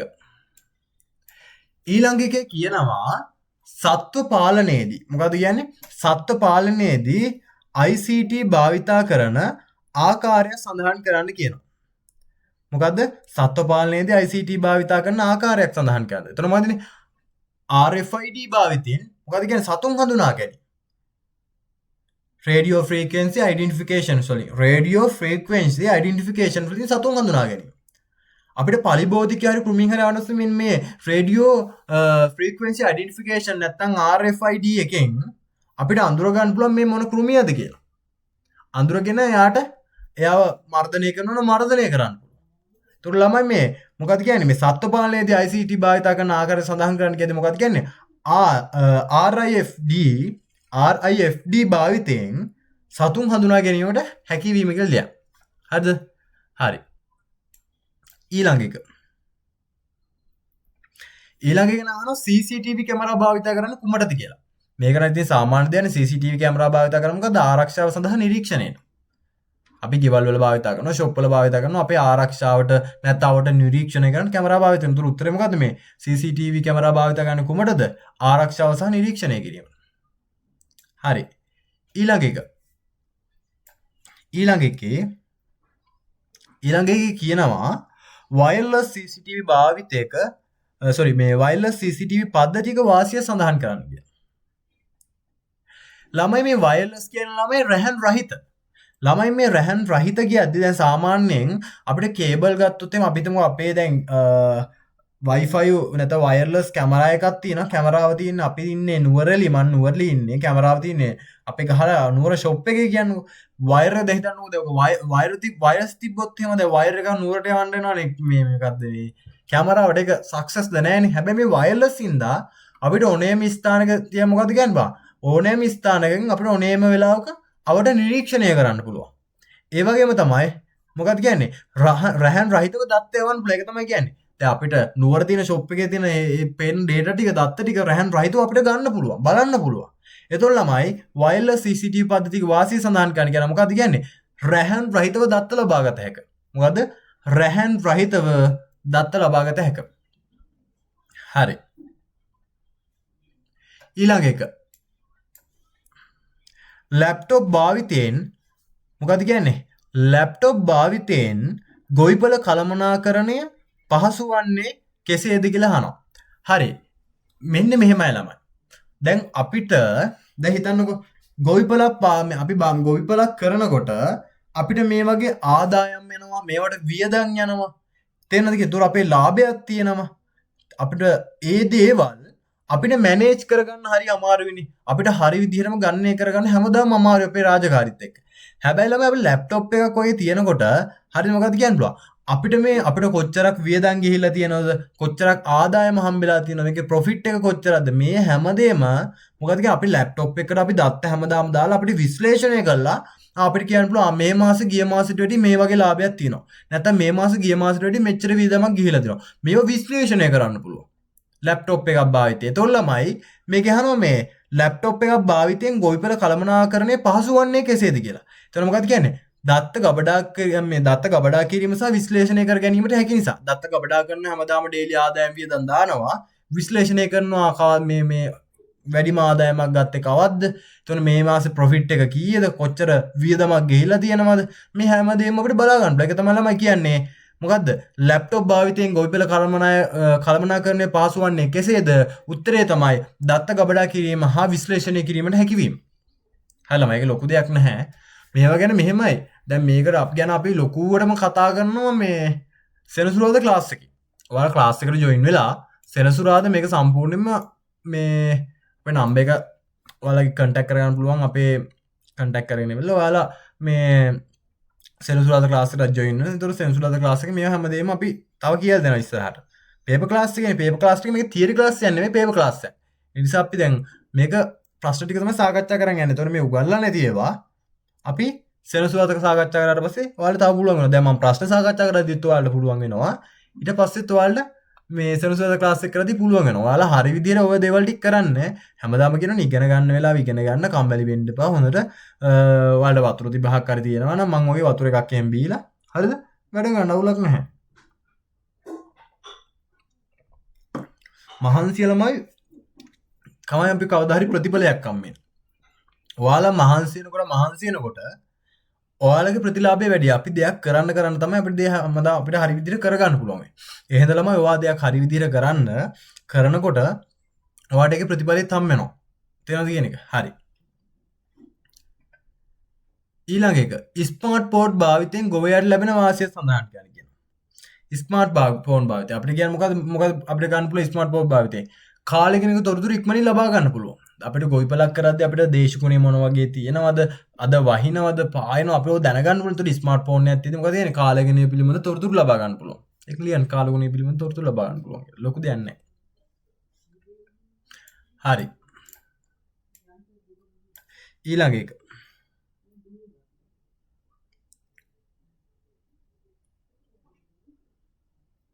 වීඩියෝ කොන්ෆරන්සින් යනු කුමක්ද කියලා අහනවා. වීඩියෝ කොන්ෆරන්සින් යනු කුමක්ද කියලා අහනවා. ඒ කියන්නේ මොකද්ද? හරි. වීඩියෝ කොන්ෆරන්සින්ස් කියන්නේ නැත්නම් කොන්ෆරන්ස් වීඩියෝ කොන්ෆරන්ස් යනු කුමක්ද කියන්නේ? දැන් අපි මම ක්ලාස් එකක් කරනවා කියන්නකෝ. ඒතර දුරස්තවනේ මම මේ ක්ලාස් එක කරන. දැන් අද මේ ක්ලාස් එකට ඔයා විතරක් නෙමෙයි. දැන් ගොඩාක් කට්ටිය ජොයින් වෙලා ඉන්නවනේ. කියන්නේ අද ඔයා විතරක් නෙමෙයි ගොඩාක් අය ජොයින් වෙලා ඉන්නවා. මේ ජොයින් වෙලා ඉන්න මේ ඔක්කොම මේ රැස්වීමක් කරනවා කියන අපි අන්තර්ජාලය ඔස්සේ තමයි මේ දුරස්තව සම්බන්ධ වෙලා තියෙන්නේ. ඒක තමයි ළමයි මේ වීඩියෝ කොන්ෆරන්ස් කියන්නේ. වීඩියෝ කොන්ෆරන්සින් යනු මොකද? වීඩියෝ කොන්ෆරන්සින් යනු කුමක්ද කියලා අහුවොත් මොකද කියන්නේ? වීඩියෝ මගින් දුරස්තව රැස්වීම පැවැත්වීම. දුරස්තව රැස්වීම පැවැත්වීම. දොරහයිනේ වීඩියෝ කොන්ෆරන්ස් යනු කුමක්ද? උත්තරේ තමයි වීඩියෝ මගින් දුරස්තව රැස්වීම මේ පැවැත්වීම. ඒක ඔයාලා තේරෙනවනේ ඒක සාමාන්‍ය දෙයක්. ඒ වීඩියෝ කොන්ෆරන්ස් කියන්නේ දුරස්තව රැස්වීම පැවැත්වීම. හරි. ඊට පස්සේ කියනවා වීඩියෝ කොන්ෆරන්සින් භාවිතයෙන් ලැබෙන වාසිය සඳහන් කරන්න කියලා. ළමයි මෙහෙමයි. දැන් අපි රැස්වීමකට ගියොත් එහෙම ෆිසිකල් බස් වියදම් තියෙනවා, ඊට අමතරව බඩගිනි එනවා, කඩෙන් කන්න වෙනවා, අමතර වියදම් ආනවා, ගොඩක් දේවල් එනවනේ. එතකොට ළමයි මේ මොකද්ද කියන්නේ? දැන් අපිට දැන් හිතමුකෝ දැන් රැස්වීමක් තියෙදි බස් එක හරි මොන හරි එක්ක යන්න වියදම් යනවනේ. එතකොට මොකද ළමයි? මේ ඔන්ලයින් හරහා මේ කොන්ෆරන්ස් වෙලා මෙන්න අපි රැස්වීමක් වගේ කියන්නේ මේ ඔන්ලයින් හරහා හම්බෙනකොට අපි රැස්වීමක් හරි කරනකොට දුරස්තව මොකද්ද වාසිය? මේ ගමන් වියදම් අඩු වෙනවා. ලොකු දෙයක් ගමන් වියදම්. ඒතර මේ ප්‍රශ්නේ අහන්නේ මොකද්ද? මේක අහන්නේ මේ වීඩියෝ කොන්ෆරන්ස් වල භාවිතයෙන් ලැබෙන වාසියක්නේ. උත්තරේ මොකද්ද? ගමන් වියදම් අඩුවීම. හරි. ඊළඟ එක. ඊළඟ එක කියනවා ෆින්ගර්ප්‍රින්ට් ස්කෑනර් එක භාවිතා කරන්නේ කුමටද කියලා. මේ ෆින්ගර්ප්‍රින්ට් මං ඔයාලට එක කියලා දුන්නා මේ ෆින්ගර්ප්‍රින්ට් එක. මේ ෆින්ගර්ප්‍රින්ට් භාවිතා කරන්නේ මිනිහ පුද්ගලයා හඳුනා ගන්න පුළුවන්. දැන් ඔය සමහර කම්පැනිස් වලත් තියෙනවා. කම්පැනිස් වලදී මේ ෆින්ගර්ප්‍රින්ට් එක මේ තිබ්බට පස්සේ මෙයා මාක් වෙනවා මෙයාද කම්පැනි එක වැඩට ආවා කියලා. ඒතකොට අවුට් වෙන ටයිම් එක ඒතකොට ඉන් වෙන ටයිප් එක දාද්දි මෙහෙම ෆින්ගර්ප්‍රින්ට් එක තියෙන අඳුර ගන්නවා මෙයා මේ ටයිම් එකේ ආවා කියලා මේ පුද්ගලයා. ඊට පස්සේ මේ වැඩ කරලා අවුට් වෙනකොට මේ ෆින්ගර්ප්‍රින්ට් එක තියෙනවා. ෆින්ගර්ප්‍රින්ට් එක තියෙනකොට මෙයා මේ ටයිම් එකට අවුට් වුණා කියලා මෙයා අඳුර ගන්නවා ස්කෑනර් මැෂින් එකේ. ජිම් වලත් එහෙමයි ගොඩක් තැන් වල තියෙනවා. ඒතකොට මේ ෆින්ගර්ප්‍රින්ට් ස්කෑනර් එක භාවිත කරන්නේ කුමටද කියලා අහුවොත් මේ පුද්ගලයන් හඳුනා ගැනීමට තමයි ලියන්න ඕන. මොකද පුද්ගලයා හඳුනා ගැනීමට. ඊට පස්සේ කාඩ් රීඩර්. හරි. කාඩ් රීඩර් භාවිත කරන අවස්ථාව සඳහන් කරන්න කියලා තියෙනවා. හරි ළමයි මේ කාඩ් රීඩර් කියන්නේ ATM කාඩ් තියෙන්නේ. එතකොට මොකක්ද කියන්නේ? බැංකුවේ ATM යන්ත්‍රවල තමයි කියන්නේ ATM යන්ත්‍රවල තමයි භාවිත මේ කාඩ් රීඩර් භාවිත කරන්නේ නැත්නම් ATM කාඩ් භාවිත කරන්නේ ATM යන්ත්‍රවල. ඒක ATM මැෂින්ස් වල දන්නවනේ. එතකොට කාඩ් රීඩර් භාවිත කරන අවස්ථාව සඳහන් කියලා අහුවොත් මොකක්ද කියන්නේ? බැංකුවේ ATM යන්ත්‍රවල භාවිත කරනවා. හරිද? මොකද ATM යන්ත්‍රවල ඒ කියන්නේ ATM යන්ත්‍රකින් මුදල් ලබා ගැනීමදී භාවිත කරනවා. එතකොට කාඩ් රීඩර් යන්ත්‍ර භාවිත කරන අවස්ථාව මොකද්ද? ATM යන්ත්‍රකින් මුදල් ලබා ගැනීම. හරි. ඊළඟ එක රොබොට් තාක්ෂණය භාවිත කරන කර්මාන්ත අවස්ථා තුනක් සඳහන් කරන්න කියලා කියනවා. හරිද? ළමයි ඔයාලා දන්නවා වාහන නිෂ්පාදනය ගැන. වාහන නිෂ්පාදනය කරද්දී අපි දන්නවා Toyota කියලා තියෙනවා, Nissan කියලා තියෙනවා, Suzuki කියලා තියෙනවා. මේ කම්පැනි මිනිස් ශ්‍රමයෙන්ම නෙමෙයි මේ වාහන නිෂ්පාදනය කරන්නේ. මේවා රොබෝට් තාක්ෂණය භාවිත කරලා. රොබොට් මැෂින්ස් තියෙනවා. මේ වගේම තමයි වාහන නිෂ්පාදනය වෙන්නේ. ඒතකොට ළමයි මොකද්ද? මේ රොබෝට් තාක්ෂණය භාවිත කරන කර්මාන්ත එක කර්මාන්තයක් තමයි මොකද්ද? වාහන කර්මාන්තය. දෙවෙනි එක තමයි ඇසුරුම් කරන කර්මාන්තය. දැන් හිතන්නකෝ දැන් ලංකාවේ තියෙන අරලිය හාල්. මේ අරලිය හාල් වලින් මේ අරලිය හාල් වල ගල් වැලි ඉවත් කරලා මේව සම්පූර්ණයෙන් පැක් වෙලා මේ හාල් මේ කිලෝ 5ක් නම් මේ කිලෝ 5 පැකට් එක මේ මල්ල එන්න මේ ලොකු පැකට් කරන තැනකම් මිනිස්සු වලට වැඩිය ගොඩක් මේ යන්ත්‍ර සූත්‍ර තමයි භාවිත කරලා තියෙන්නේ. මේ රොබෝට් තාක්ෂණය භාවිත කරලා තියෙන්නේ. එතන මොකද අංක එක කර්ම මේකද වාහන ශේෂ්ත්‍රයේ නැත්නම් වාහන නිෂ්පාදනයේදී භාවිත කරා.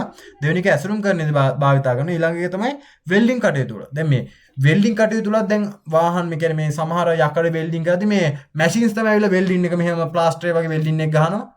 වාහනේ මෙව කරා. වාහන වල තියෙන වෙල්ඩින් පැත්ත වෙල්ඩින් කර්මාන්තේ. එතකොට ඒවටත් භාවිතා කරන්නේ මේ රොබෝට් තාක්ෂණය. එතකොට මම කියන රොබෝට් තාක්ෂණය භාවිතා කරන කර්මාන්ත අවස්ථා තුනක් සඳහන් කරන්න කියන එකක් තමයි වාහන නිෂ්පාදනය, දෙක තමයි ඇසුරුම් කරණය, තුන වෙල්ඩින් කර්මාන්තය. ඒක තේරෙනවනේ. හරි. ඊට පස්සේ නිෂ්පාදන ශේෂ්ත්‍රය. නිෂ්පාදන ශේෂ්ත්‍රය ICT භාවිතා කරන්නේ ඇයි කියලා කියනවා. මේ නිෂ්පාදන ශේෂ්ත්‍රයේ මේ ICT භාවිතා කරන්නේ මේ දැන් මිනිස් ශ්‍රමය හැමදේම කරනකොට කාලය යනවා, ශ්‍රමය යනවා වැඩි, පිරිසුදුභාවය අඩුයි. ඒ නිසා තමයි මොකද අංකයක හැබැයි මේක එකක් මේ භාවිතා කරන්නේ ඇයි කියලා අහන්නේ. ඒතකොට නිෂ්පාදන ශේෂ්ත්‍රයේ ප්‍රධාන වශයෙන් ICT භාවිතා කරන කාර්යක්ෂමතාවය වැඩි. කාලය ඉතුරු වෙනවා, කාර්යක්ෂමයි ගොඩක්. එක දිගට වැඩ කරන්න පුළුවන්. ඒතකොට මම නිෂ්පාදන ශේෂ්ත්‍ර ICT භාවිතා කරන්නේ ඇයි? කාර්යක්ෂමතාවය වැඩි කිරීමට. හරි. ඊළඟ එක කියනවා රොබට් භාවිතයෙන්. මෙතෙන් රොබොට් කියන රොබෝ භාවිතයෙන්. හරි. රොබොට් භාවිතයෙන් ශ්‍රමය අඩුවන්නේ කෙසේද කියලා. දැන් ඒතර මෙහෙමනේ. දැන් රොබෝවරු හිටියේ නෑ කියන්නේ. උතන රොබෝවරු හිටියේ නැත්තම් මිනිස්සුනේ හැමදේම කරනවා. කර්මාන්තශාලා වාහන නිෂ්පාදනය කරන කියනකො දැන් වාහනයක් නිෂ්පාදනය කරන නැත්නම් ඇසුරුම් කරනවා කියනකො හැම දෙයකම මිනිස්සු තමයි ඉන්නේ. හැමදේම මිනිස්සු ශ්‍රමය ගොඩක් යනවා. හැබැයි ළමයි මේ රොබොට් භාවිතයෙන් නැත්නම් රොබෝවරු භාවිතයෙන් මේ ශ්‍රමය අඩු වෙන්නේ කොහොමද කියලා අහුවම මොකද කියන්නේ මිනිස්සුන්ගේ දැන් මිනිස්සු වෙනකොට දැන් මේ වැඩ කරන මිනිස්සු වෙනකොට යන්ත්‍ර භාවිත කරලා දැන් මිනිස්සු එතනින් අයින් වෙනවනේ. ඒතර මිනිස්සු වෙනකොට යන්ත්‍ර භාවිත කරන. ඒත් තමයි මේ රොබෝ තාක්ෂණයේදී මේ රොබෝවරු පාවිච්චි කරද්දී මිනිස් ශ්‍රමය අඩු වෙන්නේ ඇයි? මේ මිනිස්සු වෙනකොට රොබෝවරු භාවිත කරන හින්දා. මිනිස්සු වෙනකොට රොබෝවරු භාවිත කරන නිසා කියලා දාන්න. හරි. මේ ඉතුරු වෙන්නේ ඇයි කියලා. හරි. මෙතන කාලිත්‍රි වන්නේ ඇයි කියලා කතා කරා. අය වගේම තමයි මේ කතා කරන්න බැරුණා. මේ රොබෝරු භාවිතයෙන් කාලිත්‍රි වෙන්නේ ඇයි කියලා අහනවා. දැන් මේ මිනිස්සුන්ට වැඩිය ගොඩක් වේගවත් ළමයි. දැන් මිනිස්සු හිමීට තමයි වැඩ කරන්නේ. මිනිස්සුත් එක්කින් වැඩ කරත් අර මේවට සාපේක්ෂව ගොඩක් හිමින් වැඩ කරන්නේ. ඒතකොට ළමයි මොකද්ද? මේ රොබෝට් භාවිතයෙන් කාලිත්‍රි වෙන්නේ නැහැ. මිනිස්සුන්ට වැඩිය මේ රොබෝරු වේගෙන් වැඩ කරන නිසා. ඒක තමයි උත්තරේ. හයි ළමයි. ඊළඟ එකට යන්න. ඊළඟ එක කියනවා බාකෝඩ් රීඩර් භාවිතා කරන්නේ කුමටද කියලා. මේ බාකෝඩ් රීඩර් භාවිත මම ඔයාලට කියලා දුන්නා. අපි තොරතුරු සංවේදනය අපි QR ගැන කතා කරා. ඒ කියන්නේ දෙමානකේත ගැන කතා කරා. රේඛීයකේත. ඒතකොට බාකෝඩ් කියන්නේ රේඛීය කේතය. ඒතකොට මේ QR කියන්නේ දෙමානකේත. මේවා ගැන කතා කරා. එතන මේ බාකෝඩ් භාවිතා කරන්නේ මොනවද? මේ බාකෝඩ් රීඩර් භාවිතා කරන්නේ මේ බාකෝඩ් රීඩර් කියලා කියන්නේ බාකෝඩ් ස්කෑනර් කියලාත් කියනවා. මේ බාකෝඩ් රීඩර් භාවිතා කරන්නේ බාකෝඩ් කියවන්න. උත්තරය හැන්නේ බාකෝඩ් කියවන්න. ලේසි ප්‍රශ්න. මේව කතා කරා. ඊළඟ බලමු. ICT භාවිතයෙන් ව්‍යාපාරවල කටයුතු පහසු වන්නේ කෙසේද කියලා. මේ අපි ව්‍යාපාර කරද්දී බිස්නස් කරද්දී අපිට සමහර ලාට ගොඩක් තොරතුරු ඕනේ වෙනවා. තේරෙනවද කියන එක? අපිට සමහර තොරතුරු අරද මේ අපිව මේ ප්‍රොමෝට් කරන්න මේ අපි කිව්ව ලංකාවේ අපේ බිස්නස් එක ප්‍රොමෝට් කරන්න හැම දෙයකම අපිට තොරතුරු ඕනේ වෙනවා. ඒකවල මේ තොරතුරු මේ ICT නිසා තොරතුරු ඉක්මනින් අපිට හුවමාරු කරගන්න පුළුවන්. ඔයා හිතන්නකෝ දැන් මට උනේ ප්‍රොඩක්ට් එකක් ඕනේ. දැන් මට ඕනේ වෙලාවක අපි දැන් බිස්නස් එකක් තියෙනවා. මම ඒකේ විකුණනවා චොකලට්. දැන් මට ඔන්ලයින් වෙබ්සයිට් එකකට චොකලට් එකක් අපිට කෙලින්ම ඕඩර් එකක් දාන්න පුළුවන්. මට එතකොට මෙයාගෙන් ප්‍රයිස් එක අහලා වෙලා අපිට ඩිරෙක්ට් මේවා ටික කතා කරගන්න පුළුවන්. තේරෙනවද කියන එක? එතන මොකක්ද කියන්නේ මේ තොරතුරු හුවමාරු පහසුන. ඒතර ව්‍යාපාර ශාස්ත්‍රයේ ICT භාවිතයේ පහසු වෙන්නේ කෙසේද කියලා හුවද කියන්නේ මේ ICT භාවිතයෙන් ව්‍යාපාර කටයුතු පහසු වෙන්නේ කෙසේද කියලා හුවම මොකක්ද කියන්නේ? තොරතුරු ඉක්මනින් හුවමාරු කරගන්න පුළුවන්. තේරෙනවද කියන්නේ? උත්තරේ මොකද්ද? තොරතුරු ඉක්මනින් හුවමාරු කරගන්න පුළුවන්. හරි. ඊළඟ එක. ඔන්ලයින් බැංකින් යන කුමක්ද? අපි මේකත් කතා කරමු. ඔන්ලයින් බැංකින් කියන්නේ. මොකද කියන්නේ? ඔන්ලයින් බැංකින් කියලාම අන්තර්ජාලය මගින් බැංකු සේවා සැපයීම. ඔන්ලයින් බැංකින් කියන්නේ. අපි දැන් බැංකුවට ෆිසිකල් යන්න ඕනේ අන්තර්ජාලය. අපි ඔන්ලයින් මොබයිල් ඇප් තියෙන ඔන්ලයින් සල්ලි ට්‍රාන්ස්ෆර් කරන්න ඔන්ලයින් සල්ලි ගන්න පුළුවන්. වර්තයනොත් කියන්නේ. ඒතර මේ ඔන්ලයින් බැංකින් කියන්නේ අන්තර්ජාලය මගින් බැංකු සේවා සපයනවා. ඒ කියන්නේ ඔන්ලයින් බැංකින් කියන්නේ අන්තර්ජාලය මගින් බැංකු සේවා සැපයීම. හරි. ඊළඟ එකේ කියනවා මොකක්ද කියන්නේ? ඉන්ටර්නෙට් භාවිතයෙන් ව්‍යාපාරිකයන්ට ලැබෙන වාසියක් සඳහන් කරන්න කියලා. මේ ඉන්ටර්නෙට් භාවිතයෙන් මේ ව්‍යාපාරිකයන්ට ලැබෙන මේ වාසිය තමයි ගණිතන ඉක්මනින් කළ හැක. දැන් මම ඔයාලට කිව්වනේ මොකද්ද? හරි. ඔයාට දැන් හිතමු ෂොප් එකක් තියෙන. ඔයා ෂොප් එකක් ඔයාලට කිව්වොත් ඔයාලට මම එක්සාම චොකලට් එකම ඔයා චොකලට් එකක් තියෙනවා. ඒක මේ චොකලට් එකක් ඔයා දකිනවා. ඒ චොකලට් එක හරිද? ඔයාට මේ ICT තිබ්බ නැත්තම් හැමතැනම කඩෙන් කඩේ අහන්න බෑ තියනවාද කියලා. හැබැයි ළමයි මේ ඉන්ටර්නෙට් තියෙන හින්දා ඔයාට මොකද කියන්නේ? ඒක සර්ච් කරලා වෙලා මොන ෂොප් එකේ තියෙන කියලා ක්ෂණික එයාත් එක්ක ඩිරෙක්ට් සම්බන්ධ වෙලා එයාට පේමන්ට් එක කරලා අනිත් පැත්තට ඕඩර් එක දාගන්න පුළුවන්. ක්ෂණික ඉක්මන් වෙනවා. හැබැයි තාක්ෂණෙ තිබ්බ නැත්තම් මේ චොකලට් එක කොහෙද තියෙන්නේ කියලා හොයන්න ඕනේ. තේරුණාද කියන එක. එතකොට මොකද මේ ඔයාලට ඒක තේරෙනවනේ. එතකොට මොකද මේ ප්‍රශ්නේ කියන්නේ? ඉන්ටර්නෙට් භාවිතයෙන් ව්‍යාපාරිකයන් ලැබෙන වාසිය සඳහන් කරන එක මොකද කියන්නේ? ගණිතය ඉක්මනින් කිරීමට හැකි. කියන්නේ ගණිතය ඉක්මනට කරන්න පුළුවන්. එතකොට ළමයි ඉන්ටර්නෙට් භාවිතයෙන් ව්‍යාපාරයෙන් ලැබෙන වාසිය මොකද්ද? ගණිතය ඉක්මනින් කළ හැක. හරි. ඊළඟ එක. ඊළඟ එක කියනවා cloud storage යන කුමක්ද? cloud storage. හරිද? මේ cloud storage කියන්නේ ඔයාලට තියෙන ඔයාලට drive එකක් තියෙනවා. නැත්නම් online මේ කියන්නේ ඔයාලට තියෙන my drive කියලා drive එකක් තියෙනවා. GB15 drive එකක් free හම්බ වෙනවා. ඒකට අපිට photos ටික දා ගන්න ඕන, file දාගන්න පුළුවන්. ඊට අමතරව servers කියලා જાතියක් තියෙනවා. Hostinger VPS Hostinger server තියෙනවා, Hostinger VPS servers තියෙනවා, cPanel කියලා තියෙනවා. මේ වගේ තියෙන මොකද්ද මේ? දත්ත අන්තර්ජාලය ගබඩා කරන්න පුළුවන්. තේරෙනවද? මේ අන්තර්ජාලය දත්ත ගබඩා කරන්න පුළුවන් එකක් තමයි මේ මොකද්ද මේ අපි කියන්නේ මේ කියන්නේ මේ cloud storage කියන්නේ. එතකොට මේ cloud storage යන කුමක්ද කියලා අහුවොත් මොකද්ද කියන්නේ? cloud storage යන කුමක්ද? අන්තර්ජාලයේ දත්ත ගබඩා කිරීම. එතකොට cloud storage යන අන්තර්ජාලයේ මේ දත්ත ගබඩා කිරීම. තේරෙනවද කියන එක? හරි. ඊළඟ එක කියනවා ICT භාවිතයෙන් sannivedanaye වේගවත් වන්නේ කෙසේද කියලා. අන්තර්ජාලයේ මෙත ICT භාවිතයෙන් sannivedanaye වේගවත් වන්නේ කෙසේද කියලා. මොකද කියන්නේ? ඒ කියන්නේ ළමයි මේ sannivedanaye වේගවත් වන්නේ කියන්නේ දැන් ඉස්සර තාක්ෂණي තිබ්බ නැති කාලේ මිනිස්සුන්ට මොනවා හරි පණිවිඩයක් දෙන්න උනොත් එහෙම කොච්චර කාලයක් යනවද? ඔයා හිතන්නකෝ ඔයා ඉන්නවා ගාල්ල වගේ යාළුවෙක් මේ ඉන්නවා මේ යාපනේ ගාල්ල ඉඳලා යාපනේ ලියුමක් ලියමනකොට ලියුම ලියන්න වෙලාවක් යනවා තැබ්බ කරන්න වෙලාවක් යනවා යවද්දි දවස් ගාණක් යනවා ඒකට ප්‍රති උත්තරයක් ඉදි දවස් ගාණක් යනවා ගොඩක් කාලයක් යනවා තේරෙනවද කියන එක හැබැයි මේ තාක්ෂණයේ තියෙන හින්දා මොකද්ද අපිට තප්පරෙන් දෙකෙන් අපිට ශනික අදහස් වමාරු කර ගන්න පුළුවන් එතකොට ළමයි ඒක ඔළුවේ තියාගන්න මේ ප්‍රශ්න බලන්නකෝ ICT භාවිතයෙන් සංවේදනයේ වේගවත් වන්නේ කෙසේද කියලා අහනවා අන්තර්ජාලය හා ජංගම ජාලය භාවිතයෙන් තමයි මේ තොරතුරු සංවේදනය ගොඩක් වේගවත් වෙන්නේ. මොකද අපිට අන්තර්ජාලය කියන්නේ මේ අන්තර්ජාල ජංගම ජාල භාවිත කරලා අපිට ඉක්මනින් අර පුද්ගලයෙක් එක්ක උන සම්බන්ධව තොරතුරු බෙදා ගන්න පුළුවන්. ඒ අන්තර්ජාලය ජංගම ජාලය තිබ්බේ නැත්නම් අපිට ලිපි වලින් හුවමාරු ගන්න වෙනවා තොරතුරු දවස් ගාණක් යනවා. එතකොට මම මේක උත්තරේ මොකද්ද? මේක අහන ICT භාවිතයෙන් සංවේදනයේ වේගවත් වන්නේ කෙසේද කියලානේ. ඒතර අන්තර්ජාලය හා ජංගම මොකද කියන්නේ අන්තර්ජාලය හා ජංගම ජාල භාවිතයෙන් කියලා අපිට උත්තරේ ලියන්න පුළුවන්. ඒතර ICT භාවිතයෙන් සංවේදනයේ වේගවත් වන්නේ කෙසේද? අන්තර්ජාල හා ජංගම ජාල භාවිතයෙන්. තේරෙනවද කියන එක? හරි. ඊළඟ එක ළමයි මේක කියනවා ස්මාර්ට්ෆෝන් එකක් ICT උපකරණයක් වන්නේ ඇයි කියලා. හරි. මේක මෙහෙමයි. දැන් ස්මාර්ට්ෆෝන් එකක් මොකද ICT උපකරණයක් වෙන්නේ. කියන්නේ information and communication technology එකක් වෙන්නේ කියලා. දැන් මේකනේ PC එකේ වගේම මේ ස්මාර්ට්ෆෝන් එකෙන් තොරතුරු ගබඩා කරන්න පුළුවන්. තොරතුරු හුවමාරු කරන්න පුළුවන්. තොරතුරු සකසන්න පුළුවන්. මේ හැමදේම තියෙනවනේ. input මොකද process output මේ ඔක්කොම තියෙනවා. input process output එක තියෙනවා. store මේ නැත්නම් store කරගන්න පුළුවන් ගබඩා කිරීම තියෙනවා. මේ හැමදේම තියෙන හින්දා තමයි මේ ස්මාර්ට්ෆෝන් එක ICT උපකරණයක් වෙන්නේ. එතන මොකද තමයි ස්මාර්ට්ෆෝන් එකක් ICT උපකරණයක් වන්නේ කියලා කිව්වොත් අපි මොකද කියන්නේ? තොරතුරු හුවමාරු කිරීම හා සැකසීම කළ හැකි නිසා. මොකද ඒකට ස්මාර්ට්ෆෝන් එකක් ICT උපකරණයක් වෙන්නේ තොරතුරු හුවමාරු කිරීම හා සැකසීම කළ හැකි නිසා. තේරෙනවද? හරි. ඊළඟට අහනවා තමයි input device සඳහා උදාහරණ තුනක්. input කියන්නේ දත්ත ආදානය කරනවානේ. ඉතින් input වලට mouse එක ආදානය කරනවා දත්ත, keyboard එක, scanners මේවා data input කරගන්න එක කරන්නේ. එතන මම මොනවද මේ input device සඳහා උදාහරණ මොකද? keyboard එක, mouse එක, scan එක. ලේසියිනේ. එච්චරයි. ඊට පස්සේ output device සඳහා මේ උදාහරණ තුනක් තියෙනවා. output එක දෙන්නේ මොකද? monitor එක දෙනවා, printer එක දෙනවා.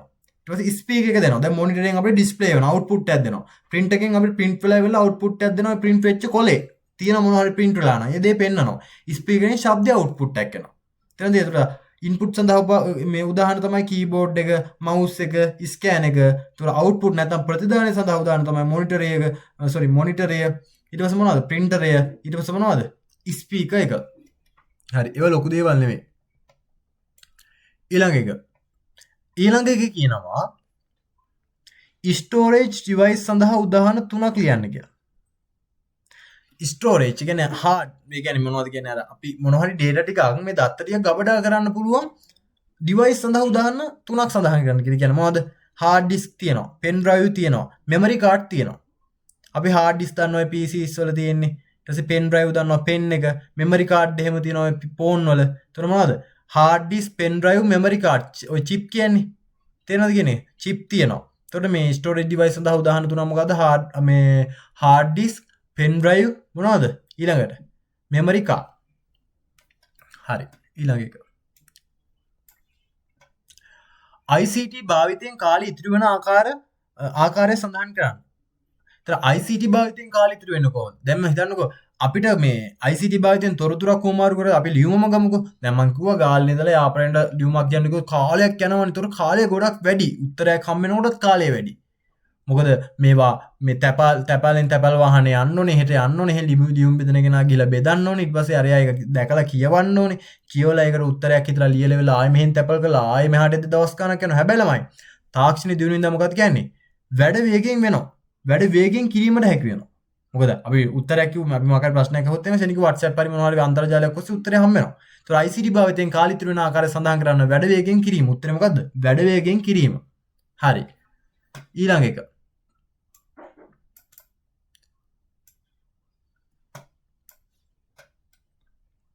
ඊළඟේ අහනවා ළමයි ICT භාවිතයෙන් ශ්‍රමය අඩු වන ආකාරය සඳහන් කරන්න කියලා. හරි ළමයි දැන් අපි රොබෝ තාක්ෂණය මේ AI තාක්ෂණය දිනු වුණාට පස්සේ ළමයි මේ කෘත්‍රිම බුද්ධිය දිනවනේ. එතන මොකද්ද කියන්නේ? මේ කෘත්‍රිම බුද්ධියින්ද ළමයි ස්වයංක්‍රීයව මේ යන්ත්‍ර භාවිතා කරනවා. කියන්නේ ස්වයංක්‍රීයව යන්ත්‍රය වැඩ කරනවා. වාහන නිෂ්පාදනය කරද්දී යාට අපි අවශ්‍ය කමාන්ඩ් ටික දුන්නාට පස්සේ මෙන්න මේ විදිහට වාහනේ හදන්න කියලා එයා හම්බෙන හැම වාහනයම මේ විදිහට හදනවා. ස්වයංක්‍රීය වැඩ කරනවා. ඒතර මිනිස් ශ්‍රමය ඔනේ වෙනවද? නෑ ළමයි. එතන මොකද්ද? ICT භාවිතයෙන් මොකද්ද ශ්‍රමය අඩු වෙන ආකාරය සඳහන් කරන්න මොකද්ද? මොකද්ද කියන්නේ ස්වයංක්‍රීය යන්ත්‍ර භාවිතය. එතකොට මොකද්ද කියන්නේ ශ්‍රමය අඩු වෙනවා මේ මිනිස්සුන්ගේ. හරි ඉන්ටර්නෙට් භාවිතයෙන් ඊළඟේ මොකද කියන්නේ ඉන්ටර්නෙට් භාවිතයේ වාසිය සඳහන්. ඉන්ටර්නෙට් භාවිතයන වාසිය මොකද ඉක්මනින් අපිට තොරතුරු ලබා ගන්න. ඉක්මනින් තොරතුරු ලබා ගත හැකි මේක නෝමල් නේ. අපිට අන්තර්ජාලය ඔස්සේ අපිට පොත්පත් කියවද්දි ගොඩාක් අපිට පිටු පෙරලන්න ඕනේ. හැබැයි අපිට අවශ්‍ය දේ Google එකේ සර්ච් කරලා අපිට ගන්න පුළුවන්. ඉක්මනින් තොරතුරු ලබා ගන්න පුළුවන්. තේරෙනවද කියන්නේ? එතකොට ළමයි ඉන්ටර්නෙට් භාවිතයෙන් ලැබෙන වාසිය මොකද ඉක්මනින් අපිට තොරතුරු ලබා ගන්න පුළුවන් වෙනවා. අපි අද ප්‍රශ්න 100ම සාකච්ඡා කරනවා. තේරෙනවද කියන එක? මේ වගේ තියරි දැන් අපි මේකෙන් ගොඩාක් තියරි අපි කතා කර දෙනවා ගිය සෙනසුරාදා මේ සෙනසුරාදා අපි ඉතුරු තියරි ටිකක් කතා කරනවා. දැන් මේ ප්‍රශ්න පත්‍ර සාකච්ඡා ඉවර වෙලා සෙනසුරාදා ක්ලාස් එක එකෙන් ස්ටෙප් බයි ස්ටෙප් කතා කරනකොට ඔයාලට හොඳටම තේරෙනවා. තේරෙනවද? හරි.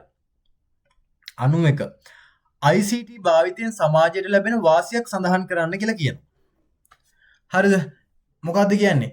ICT භාවිතයෙන් තියෙන ප්‍රධානම වාසිය මොකද්ද? දුරස්ත සංවේදනය කරන්න පුළුවන්. දැන් මම ඔයාලට උගන්වන්නේ ඊට පස්සේ නිබන්ධන හරි මොනවා හරි නෝට් හරි දෙන්න මොකද අන්තර්ජාලය හරහා. WhatsApp හරහා නැත්නම් මේ Google site එක කරා learning management system එකක් කරා. එතන මොකද කියන්නේ? මේ අන්තර්ජාලයේ තියෙන ප්‍රධානම වාසිය මොකද්ද? ICT භාවිතයෙන් මේ සමාජ ලැබෙන වාසිය මොකද්ද? දුරස්ත සංවේදනය පහසු වීම. තේරෙනවද? හරි. ඊළඟ එක කියන ළමයි මොකද්ද කියන්නේ මේ ICT භාවිතයෙන් අධ්‍යාපනයේ සිදු වූ වෙනස්කම් දෙකක් සඳහන් කරන්න කියනවා. හරි. මේ අන්තර්ජාලය බලයෙන් මේ අධ්‍යාපනයේ නම් සිදු දෙයක් තමයි ඔන්ලයින් ක්ලාසස් ආවා. ඔන්ලයින් පන්ති වලට සම්බන්ධ වීමේ හැකියාව. ඊට පස්සේ ඊ-ලර්නින් හැකියාව. ඔන්ලයින් අපිට ක්ලාස් කරන්න පුළුවන්. හරිද? ඒ කියන්නේ දැන් ඔයායි මායි සම්බන්ධ වෙලා තියෙන ඔන්ලයින්. මම මෙහෙන් උගන්වනවා ඔයාට ඔහෙන් හම්බ වෙනවා. ඒක දුරස්ත අධ්‍යාපනයේ මේ දුරස්ත අධ්‍යාපනය ලබා ගන්න පුළුවන්. ඔන්ලයින් ක්ලාස් වලට ජොයින් වෙන්න පුළුවන්. ඊට අමතරව ඔය වෙබ්සයිට් හරහා ඊ-ලර්නින් කරන්න පුළුවන්. ඔන්ලයින් පේපර්ස් ලියන්න පුළුවන්. ඒ කියන්නේ පේපර්ස් අපේ MCQ ලියන්න පුළුවන්. මේ වගේ දේවල් මේ අපිට හම්බෙච්ච අධ්‍යාපනයේ වෙනස්කම් දෙක. එතකොටමයි ICT භාවිතයෙන් අධ්‍යාපනයේ සිදු වෙනස්කම් දෙකක් සඳහන් කරන්න කියනවා. එක තමයි ඔන්ලයින් ක්ලාසස් දෙක ඊ-ලර්නින්. තේරුණාද කියන්නේ? එක ඔන්ලයින් ක්ලාසස් දෙක ඊ-ලර්නින්. හරි ළමයි.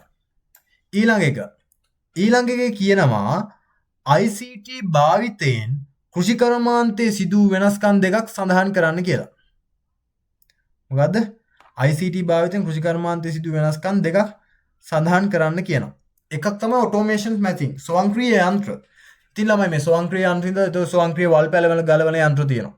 පැල සිටුවීමේ යන්ත්‍ර තියෙනවා. මේ වගේ මොකද කියන්නේ මේ වෙනස්කම් දෙකක් තමයි ස්වයංක්‍රීය යන්ත්‍ර බිහිවීම. තේරෙනවද කියන එක? ස්වයංක්‍රීය යන්ත්‍ර බිහිවීම.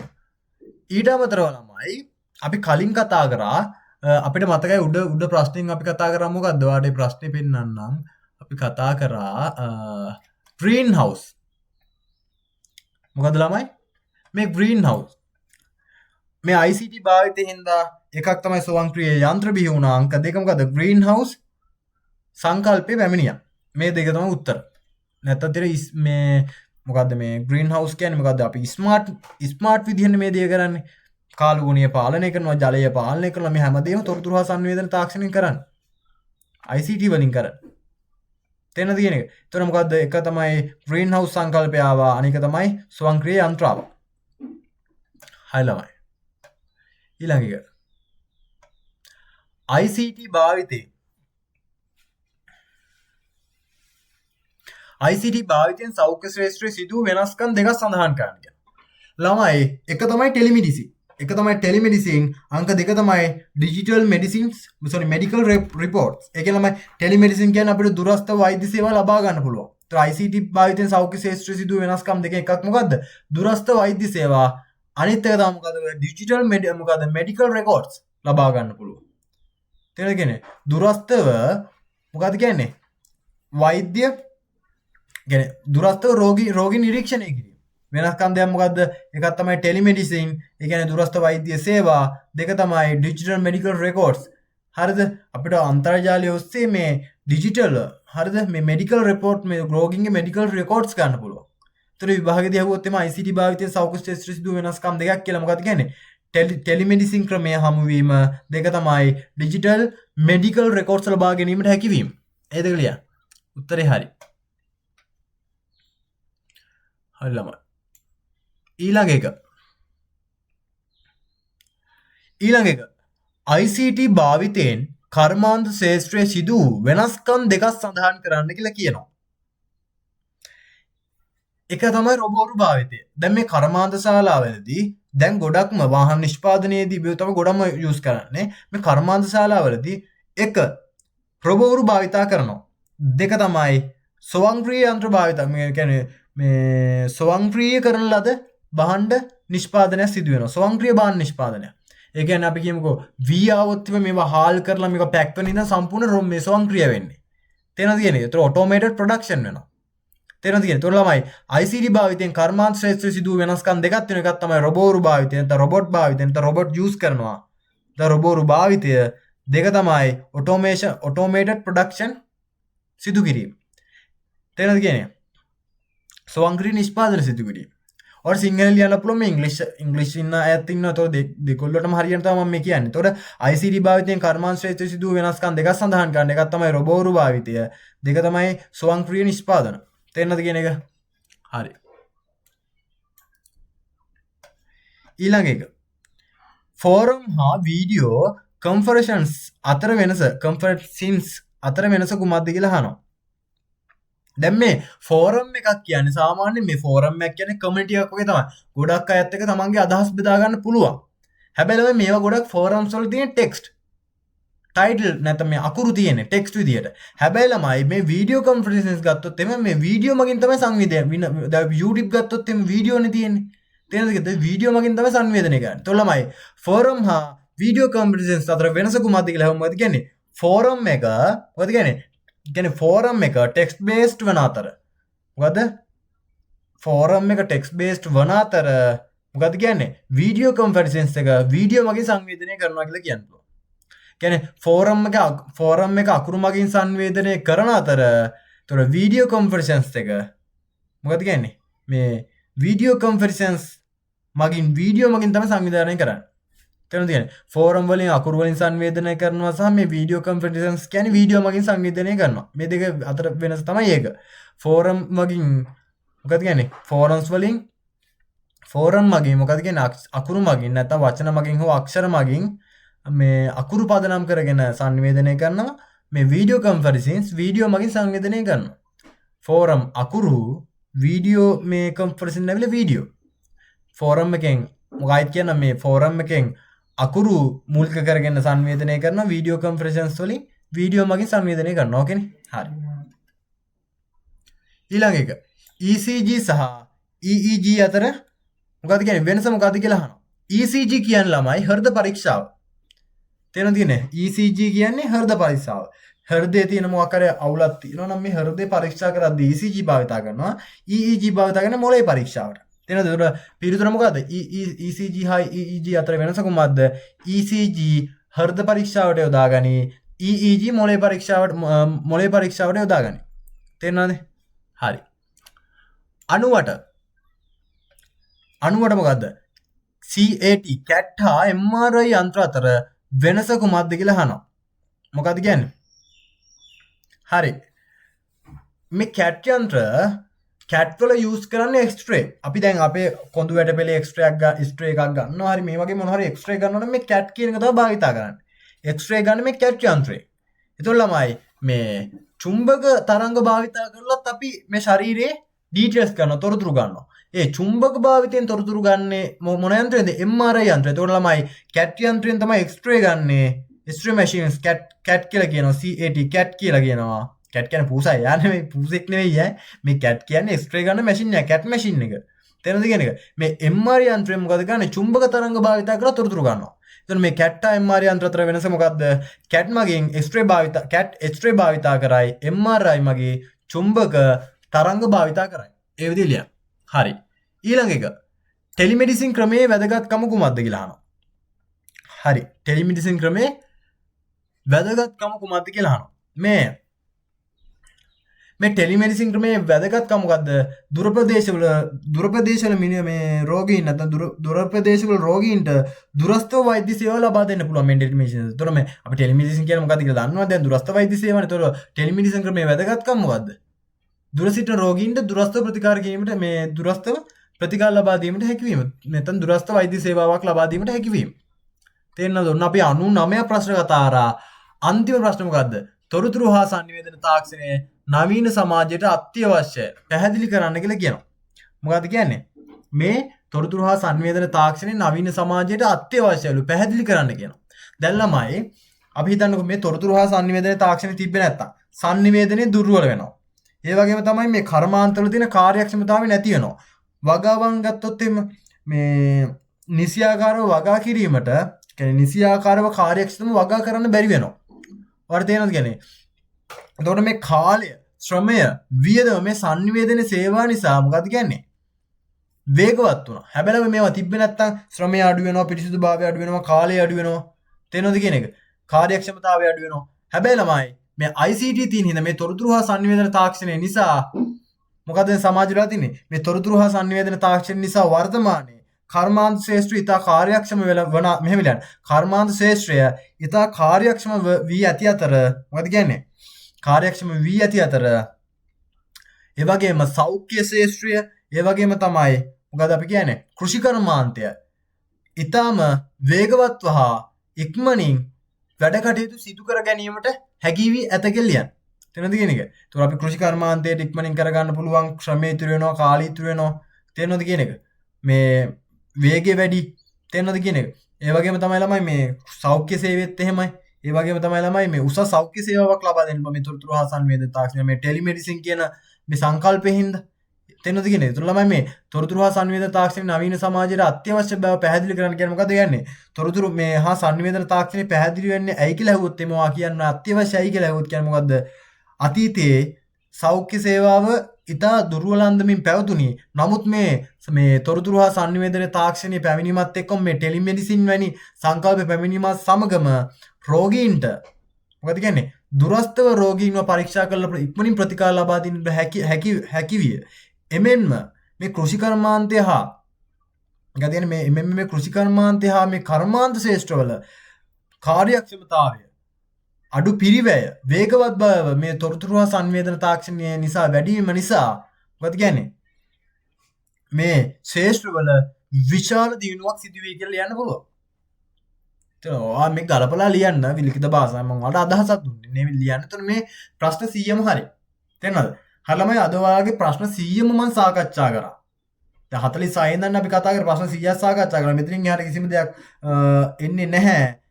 ඊට අමතරව මම එක වගුවක් ඔයාලට වෙනම මේ සෙනසුරාදා කතා කරලා මේ කියන්නේ මේ පාඩමේ තව ප්‍රශ්න 20ක් කතා කරනවා වෙනම. මේ ප්‍රශ්න 20 කතා කරාට පස්සේ මේ පාඩමේ මොනවද ගන්න දෙයක් නැහැ.